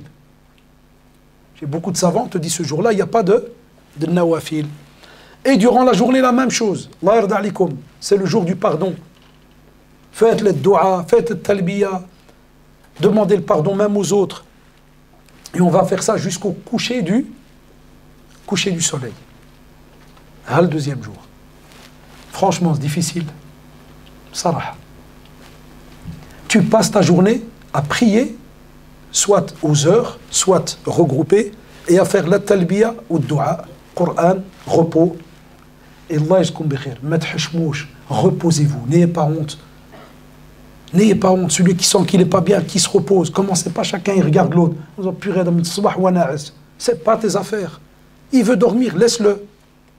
Seulement quand tu as la preuve que c'est fait exagérer, naam, nasiha lillah, tu viens chez lui, Wallah, je t'aime en Allah, nasiha toujours, billati ya ahsan, kada, viens, je t'aide, tu veux que je révise avec toi une petite sourate, tu veux. Ça, c'est quand on sent que quelqu'un se laisse aller. Amma ou sinon, chacun connaît sa santé. Parce que le prophète m'a dit la meilleure des invocations, très très important, cette invocation que l'on répète à Arafat. La ilaha illallah, wahdahu la sharika la, lahul mulku wa lahul hamd, wa huwa ala kulli shay'in qadir. Le prophète il répétait souvent ça, à Arafat, la journée d'Arafat, très très important. Et comme on a dit, il ne faut pas se mettre en danger. Commencez pas à aller chercher une amira et dire ouais, moi j'ai entendu, c'est bien d'aller à la mosquée pour écouter. Non, s'il y a trop de monde, reste où tu es. Allah yarda alik. Aussi, je l'ai dit tout à l'heure, Allah subhanahu wa ta'ala se montre fier devant ses anges, le prophète qui le dit. Et spécialement au soir du jour de Arafat, suite à l'état des gens rassemblés à Arafat, et il dit, regardez mes serviteurs, ils sont venus vers moi couverts de poussière et les cheveux hirsutes. Ça veut dire de toute la journée de l'ibada ou de dua, c'est la journée du pardon. Wallahi, c'est immense. Arafat, al-Hajj ou Arafat. Voilà, il y a les frères et sœurs. C'est là l'effort, le jour d'Arafat. Ça veut dire c'est quand quelqu'un vient avant, aujourd'hui on est luxe, on a des peignes, on a cadre. Au temps du président, on disait Ash'atha Aghbar, comme le hadith que tu retrouves dans Yamuddu Yadahu lis-sama, famti lis-sama. Ça veut dire que quelqu'un qui vient du désert, voyageur, avec le vent, ceci, cela, comment est-ce qu'il arrive? Où est-ce qu'il arrive, mashallah, la poussière, c'est pour parler de l'état, pour dire, tchouf msakin, dans quel état ils sont. Aujourd'hui c'est le luxe, ça ou là. Mais même comme ça, chaque temps, Allah subhanahu wa ta'ala a donné l'ajr qu'il veut à qui il veut. Donc nous aussi, même si on a entre guillemets un peu de luxe, ceci, cela, c'est aussi un jour du pardon et il faut profiter de ce jour-là. Voilà. Ici, pourquoi j'ai mis cette photo? Il y a des gens, parmi les bid'a, parmi les innovations qu'il y a des gens, ils veulent absolument monter ici. Wallah, il est savant et tu dis là, il n'y a pas ça dans la sunna. Le prophète ne l'a jamais fait. Le prophète même, il s'est mis au début pour faire aussi sa khutbah, quand il a parlé aux gens. Khutbat al-wada'. Mais les gens, ils pensent que pour que le Hajj, il soit vraiment, mashallah, il soit fort et on ait du Hajj, ils veulent monter là. Chaque année, ils ont des morts et autres, s'il vous plaît. Chaque année, des fois, il y a des morts, des gens qui tombent, comme ceux qui veulent aller Bidra, Ghar Hira, la grotte où le prophète Aslama a vu Jibril alayhi salam. Chaque année, il y a des morts. Hatta maintenant, cette année, ils ont commencé à l'interdire. C'est juste à Saab Karimia, je crois même, il y a des règles maintenant. Hein. Chez la police et tout, s'ils attrapent quelqu'un qui monte.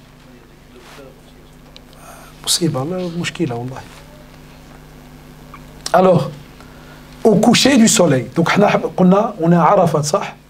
Le soir, quand le soleil va se coucher, Allahu Akbar, tous les pèlerins, voilà pourquoi je dis la patience, tous les pèlerins, les 2 millions et quelques qui étaient à Arafat, ils vont tous démarrer pour aller où?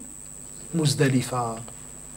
Donc, dès qu'il y a le ghoroub, coucher du soleil, on entame la marche donc de Arafat vers Muzdalifa dans le calme, on continue à faire la talbiya. Et à Muzdalifa, Allah yarda alikum, la première chose qu'on va faire, c'est de prier le Maghrib ou l'Isha ensemble et raccourci. Donc 3 rak'at pour le Maghrib, l'Isha 2 rak'at. Mais on ne commence pas à les ramasser les pierres. Pour ceux qui vont un peu lire, ils savent que c'est là qu'on va se préparer pour la journée du lendemain, parce que le lendemain, on va jeter les 7 premières pierres. Jamrat al-Aqaba. On va jeter. On vous dit non. Le prophète m'a demandé de se reposer, aller dormir. Le matin, on va prier la prière de l'Fajr à Muzdalifa. Et à ce moment-là, dès qu'on a terminé, on va aller aussi. Ça, c'est dans les livres. C'est dans la Sunna. Mais des fois, on n'y arrive pas tellement il y a du monde et les cars doivent avancer. Normalement, quand il y a du temps, qu'on est seul, tranquille, on peut s'arrêter après la prière de l'Fajr et faire des invocations en direction de la Qibla, ou ça, Al-Mash'ar al-Haram. Al-Mash'ar al-Haram, avant, c'était une montagne à Muzdalifa. Maintenant, elle n'existe plus. Il y a une mosquée à la place. Et normalement, dans la Sunna, quand tu arrives à Mash'ar al-Haram, c'est dans Muzdalifa, qu'est-ce que tu fais? Tu invoques Allah subhanahu wa ta'ala en direction de la Qibla. Pendant toute une petite période, jusqu'à ce que l'horizon, il devient jaune, avant le lever du soleil. Les sphéras, ça devient jaune. Mais en vérité, la plupart du temps, on n'y arrive pas. Il se peut qu'on va le faire dans le quart. D'accord? Comme d'habitude. Celui qui veut prendre sa responsabilité, qui prévient un responsable. Parce qu'il peut arriver que des fois la police te trouve seul en train de marcher, ils peuvent t'arrêter. Pour la sécurité, ils vont dire non, vous restez en groupe, ceci, cela. Shabab, on a dit, on a prié, sahblala, on s'est reposé, on a invoqué. Là, vous pouvez ramasser les pierres. La plupart des savants, ils vous disent ramasser que 7 pierres. Et après, quand on va aller à Mina, on ramasse le reste des pierres. Mais ils n'interdisent pas que ce jour-là, ce matin-là, vous pouvez ramasser toutes les pierres. On a le jour de l'Eid, on va jeter 7 pierres. Donc on a 7. Ça c'est pour le jour de l'Eid. Je vais vous l'expliquer juste après la diapositive. Mais si vous calculez le jour de l'Eid, et puis on a 2 jours où on reste à Mina, le 11 et le 12. Et ces jours-là, on a 3 stèles, je vais vous les montrer. On a 3 endroits où on doit armer.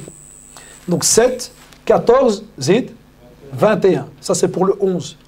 Et puis 7, 14, 21 pour le 12. Ça fait combien de pierres?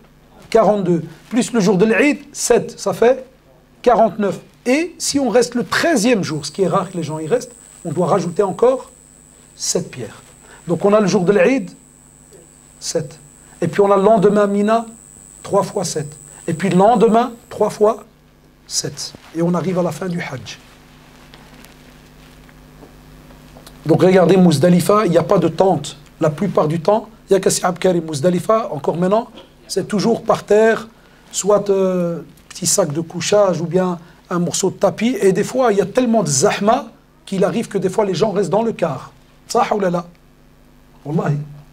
Des fois, il y a tellement de zahma en sortant de Arafat qu'il y en a. Le car, il n'a même pas fait, je ne sais pas, 1 kilomètre, il est toujours, subhanallah, sur le territoire de Muzdalifa, le soleil il se lève. Ça arrive. Il y en a qui dorment dans le car, tellement il n'y a pas moyen de bouger. Parce que chaque année, il y a trop de pèlerins. Chaque année, ça se rajoute. D'accord? Mais aussi, non, en général, on dort par terre. Puis là où il y a un endroit, les gens y dorment. Ah. Donc on a dit le 8, c'est le jour où le Hajj commence. Ça. Le 9, qu'est-ce qu'on a dit? Arafat. Le 10, c'est le jour de l'Eid. Alors on va se diriger de nouveau, donc on était à Muzdalifa. On reprend la route pour aller où? On revient à Mina avant le lever du soleil. Et on attend une fois que le lever du soleil arrive, on va vers la grande stèle, Jamratul Aqaba, pour aller jeter les... Combien? 7, c'est tout. Chaque fois qu'on jette une pierre, on dit Allahu Akbar. Et dans certaines fatawa, on a le droit de le faire jusqu'à la fin de la journée, et même dans certaines fatawa, même après le Maghreb. Spécialement s'il y a zahma, s'il y a trop de monde. Quand il y a trop. Mais maintenant, avec tous les étages qu'ils ont faits, la plupart du temps, c'est facilité. Il y a moyen de le faire dans son temps. Et en général, comme le dit Cheikh Al-Albani, rahimahullah, de nouveau les savants, il y en a qui divergent, il y en a par exemple qui te dit, pour cette stèle Jamrat al-Aqaba, il n'y a pas de souci de côté, droite ou gauche, tu arrives en face, tu jettes. Certains, ils te disent, il est bien de faire en sorte que la qibla se trouve à votre gauche. Par exemple, dès que tu arrives, tu sais que la qibla est par là, tu laisses la qibla à ta gauche, et à ce moment-là, tu as la stèle, c'est comme si elle est à ta droite, et puis tu jettes. Ça, c'est quand c'est faisable et qu'il y a tout. Mais sinon, avec la zahma, le fait qu'il y a beaucoup de monde, si tu arrives, le principal, c'est quoi? C'est de jeter les pierres. Ça, c'est le principal. Dès que quelqu'un vient et dit « Allah, j'ai oublié, c'était gauche, droite, kada », il n'y a pas de souci si jamais c'est pas faisable. Le principal, c'est jeter les pierres et qu'elles tombent dans l'endroit où elles doivent tomber. C'est ça qui est important. Comme vous le savez, les femmes, les faibles, les personnes qui sont malades, ils ont le droit de demander à quelqu'un de jeter les pierres pour eux. D'accord? Celui qui est malade ce jour-là, ça ne va pas, Allah hafad kada, il peut demander à quelqu'un de jeter les pierres pour lui. Regardez, c'est immense. Et il y en a comme ça, donc il y a 3 stèles, et il y a plusieurs étages. Je crois qu'ils sont arrivés à 4 quasi-étages, 3 ou 4. C'est immense, Allah barak. Mais donc, on attend un peu, chacun son aise, petit à petit, et puis on jette les pierres. Il faut absolument qu'elles tombent, ici. Ça ne sert à rien de là, bah tu jettes. Ça, c'était nos parents quand ils étaient jibel et qu'ils arrivaient à... Ah, moi aujourd'hui, Mohem. Vous rigolez, vous allez les voir là-bas. Ah, des gens, Allah, il est à 1 kilomètre, ils jettent. Ah, des fois, vous allez recevoir des pierres sur la tête. Moi, ou là, l'ignorance. Il y en a, vous allez voir, Wallah, il y en a qui jettent même des sandales parce qu'ils croient que ça c'est shaitan, ils croient qu'il est attaché là. Wallah, là, la vérité. Comme il dit un frère qui ont déjà été, il y en a, ils jettent les parapluies. Quitte à Asbou, ils croient qu'il y a Satan là. Ça arrive sérieusement. Et des fois, on explique ça aux gens là, on leur dit, Hajj, doucement. Il n'y a pas de... c'est symbolique, ceci, cela. Parce que ça remonte au temps d'Ibrahim, alayhi salam. Il y a un hadith authentique. Le pourquoi on jette. Où il est venu, Shaitan a bloqué Ibrahim, alayhi salam. Et il a jeté sur lui 7 cailloux jusqu'à ce que Satan s'est enfoui dans le sol et ainsi de suite. Taïb. Ah, Allahu Akbar. Regardez combien de gens il y a. Hein, quand vous entendez qu'il y a des morts. Vous savez pourquoi? Parce que des fois, ils disent que ça, c'est pour aller par là. Vous voyez les flèches? Ils disent c'est pour aller par là. Tu as toujours un petit malin qui veut gagner du temps. Il vient par là. Et il amène avec lui, ils disent. Et puis, Allah fait les gens, alors ils commencent à freiner. Ils se poussent. Puis, comme il y a eu une année, vous avez entendu, plus de 400, 2000 morts. Et puis, beaucoup d'années, il n'y a rien. C'est parce que les gens n'écoutent pas les consignes qui sont données. Ou sinon, ils ont les plaques. Il y a ceux qui partent, il y a ceux qui reviennent. Regardez combien de chemins, mashallah.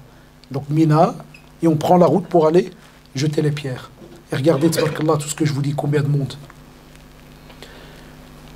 Après qu'on a jeté les 7 cailloux, on commence à faire le takbir pour l'Eid. Allahu Akbar, Allahu Akbar, Allahu Akbar, La ilaha illallah, Allahu Akbar, Walillahi alhamd. Comme on fait ici à la mosquée. Hein? Donc c'est quand qu'on le fait? Dès qu'on a jeté les 7 pierres le jour de l'Eid. Après, on debah. Mais en général, je crois que c'est Abd Karim, c'est l'agence qui s'en occupe. Ça, donc ça vous expliquerai, Inch'Allah. Ah, ben impeccable, vous aurez une réunion, ils vont vous expliquer tout le règlement, comment ça se passe et autres. Mais sinon, ce jour-là, côté religion, ce que vous devez savoir pour votre Hajj, le jour de l'Eid, le 10e jour, il faut faire aussi le sacrifice. Donc, qu'est-ce qu'on a dit? On jette les pierres, on sacrifie la bête, on se rase ou on se coupe les cheveux, ce que je vous ai dit tout à l'heure. Ah, le jour de l'Eid, il y a quand même quelque chose, hein, quelques petites choses à faire. On se rase ou on se coupe les cheveux. Hommes et femmes, hein. Les femmes, comme on a dit, elles prennent un peu de leurs cheveux. Et à ce moment-là, on peut retirer son ihram, remettre les habits normaux, mais tout ce qui est pour ceux qui sont mariés, les relations intimes, haram, on ne peut pas encore. jusqu'à ce qu'on ait le tahallul final, jusqu'à ce qu'on va faire quelques actions qui font que tout redevient licite. Donc, on jette les pierres, on sacrifie la bête, on se rase les cheveux. Ça, c'est la suite, hein, le jour même. Après, on doit aller faire le tawaf du déferlement. Tawaf al-ifada. C'est-à-dire qu'on va descendre à la Mecque, à la mosquée, pour faire le tawaf 7 tours, comme avec les mêmes règles qu'on a expliquées pour le tawaf de la Umrah. Donc, sauf que, écoutez bien, je l'ai mis ici et Inch'Allah, nous on va vous imprimer tout ça, binillah. Tawaf al-ifada, on n'accélère pas le pas et il n'y a pas des teba. Mais j'ai mis divergence. Ça veut dire que chez beaucoup de savants, on te dit, pour ce tawaf-là, on n'est pas obligé de découvrir l'épaule droite. Tu dis, tu restes donc normal, bien normalement. Aussi, on prie 2 rak'at au maqam, on boit de l'eau de Zamzam et on fait Safa et... C'est toujours le 10e jour? Oui, on est toujours dans le 10e. Toujours dans le 10e. Il y a plusieurs actions. Beaucoup d'actions sont faites spécialement le jour de l'Aïd. Donc, on va debah et on va aussi faire le tawaf et on va faire Safa et Al-Marwa. Et à ce moment-là, tout ce qui était interdit redevient, alhamdoulilah, licite. D'accord? Et avant le coucher du soleil, on doit toujours revenir à Mina pour y passer la nuit. Ce qui sous-entend que chez les savants, en journée, il y a le droit d'aller à la chambre d'hôtel, se changer, aller, s'il faut changer, se laver, kada, ceci, cela, mais il faut obliger al-mabit fi Mina. Il faut obligatoirement revenir, dormir à Mina. Donc, ceux qui font un peu en arabe, nos machers, quand on apprenait la jurisprudence, ils disaient ran hatta. Ceux qui ici connaissent un peu l'arabe, gardez ça en tête. Ran hatta. Ils disaient ar-rami, al-nahr, al-tawaf. D'accord? Donc on remet, donc rami, et puis on a al-nahr, c'est-à-dire qu'on sacrifie donc la bête, et puis on a donc ran ha, donc on a le halq, les cheveux, et puis ta, c'est quoi? On fait le tawaf, et puis il termine alors par le sa'i. Safa el marwa. D'accord, Allah yarda alikoum. Et puis, donc regardez, ça en général, quand il y a le tawaf, le jour du hajj, c'est rempli, c'est plein. Et on a terminé, il reste 2-3 minutes. Donc ça c'est pour vous montrer comment est-ce que c'est plein. Après, Allah yarda alikoum, le 11e jour, donc le lendemain de l'Eid, on est à Mina, on prie la prière de l'Fajr, et quand le soleil quitte le zénith, c'est-à-dire il va commencer à quitter le haut du ciel. Mais là, les responsables vous diront à partir de quand? Eh bien, on va alors faire 3 stèles. Pas une comme le jour de l'Eid. Combien? 3. C'est là qu'il y a les fameux 7, 14, 21. Petit caillou, très simple, comme un grain de moutarde. Et chaque fois qu'on jette une pierre, Allahu Akbar. Je vais vous montrer une photo après, hein, qui va vous faciliter. La même chose, on le fait le 12e d'Ul Hijjah. Ça veut dire le jour où on va, donc on a 10, 11 et le 12. La même chose. Première stèle, on la laisse à gauche. On jette les pierres. Et on invoque Allah subhanahu wa ta'ala en direction de la Qibla. On va faire là, la deuxième stèle, celle qui est l'Wusta. D'accord? On a la petite, on a celle du milieu et on a Jamrat al-Aqaba, la 3e. La même chose. Celle-là, on la laisse à droite. Tout ça, si c'est possible. Et puis de nouveau, on invoque en direction de la Qibla. Mais la 3e, celle qu'on avait fait le jour de l'Eid, on n'a pas d'invocation. On jette les pierres et on part. D'accord? Voilà. Si jamais on veut encore rester le 13e jour, il n'y a pas de souci. Mais si on ne veut pas rester le 13e, on est obligé de quitter avant le Maghreb. Mais si tu restes là après le Maghreb, tu dois dormir là pour le lendemain et tu dois refaire les 3 stèle. Tu dois remettre 3 fois. Donc, ya shabab, comme vous l'avez remarqué, voilà, ça c'est les stèles en général. D'accord? Donc, on commence par en bas. Hein. Donc, chaque fois, on fait la première et puis on passe à la deuxième. Vous les voyez sur la photo. Hein. Voilà. Et celle-là, la troisième. Donc, droite, gauche, et puis en face, on remet, on jette, et là, il n'y a pas d'invocation. Ça, c'est l'a'mal, ce sont les actions à faire lorsqu'on est à Mina, le 11e et le 12e. Ça veut dire qu'en vérité, le lendemain de l'Aïd, c'est toute une journée de prière, de ibada, ou bien d'aller à l'hôtel et revenir, et le principal, on jette les pierres. Voilà, ça c'est un peu le calcul que je vous ai expliqué. 7 le jour de l'Aïd, 21 le 11e, parce que le jour de l'Aïd c'est le 10, hein, le 11 et le 12, 21. Et si jamais on reste, comme vous le savez, on rajoute encore 7. Si on est malade, on peut demander à quelqu'un de le faire et être sûr que le caillou tombe bien à l'endroit prévu. Donc faites ça à votre aise, Inch'Allah, et sans pousser donc les gens. Le 13e, je vous ai expliqué. Si on ne veut pas rester le 13, avant le Maghreb, on doit quitter donc Mina avant le Maghreb. Et puis quand on a terminé, à la fin du séjour, la dernière chose qu'on doit faire et qu'on ne fait pas quand on fait une Umrah, c'est Tawaf al-Wada', Tawaf d'adieu. Voilà, c'est tout. De la même manière qu'on a fait le Tawaf du déferlement. Tout ça, Inch'Allah, ya shabab, j'ai dit hein, pour l'explication que certains savants donnent quand le séjour est très serré, de pouvoir faire Tawaf al-Ifada en même temps, l'un dans l'autre, que Tawaf al-Wada'. Mais tout ça, on vous expliquera là-bas. Donc, Inch'Allah. Enfin, voilà. Ça, c'est ce que j'ai dit à l'introduction. Si la femme a ses règles depuis la Umrah jusqu'au Hajj, eh bien, à ce moment-là, qu'est-ce qu'elle va faire? Une fois qu'elle a fait son bain purifié, elle ne fera qu'un seul Tawaf et un seul Sa'i. Alors que vous avez fait combien? 2 tawaf et 2 sa'i. D'accord? Son seul tawaf qu'elle fera, son seul sa'i, c'est lui qui va faire la totalité de son pèlerinage. Voilà. Et elle aussi, elle doit se retenir de certaines choses jusqu'à ce que le jour de l'Aïd, elle va jeter les pierres sur la stèle le 10e jour.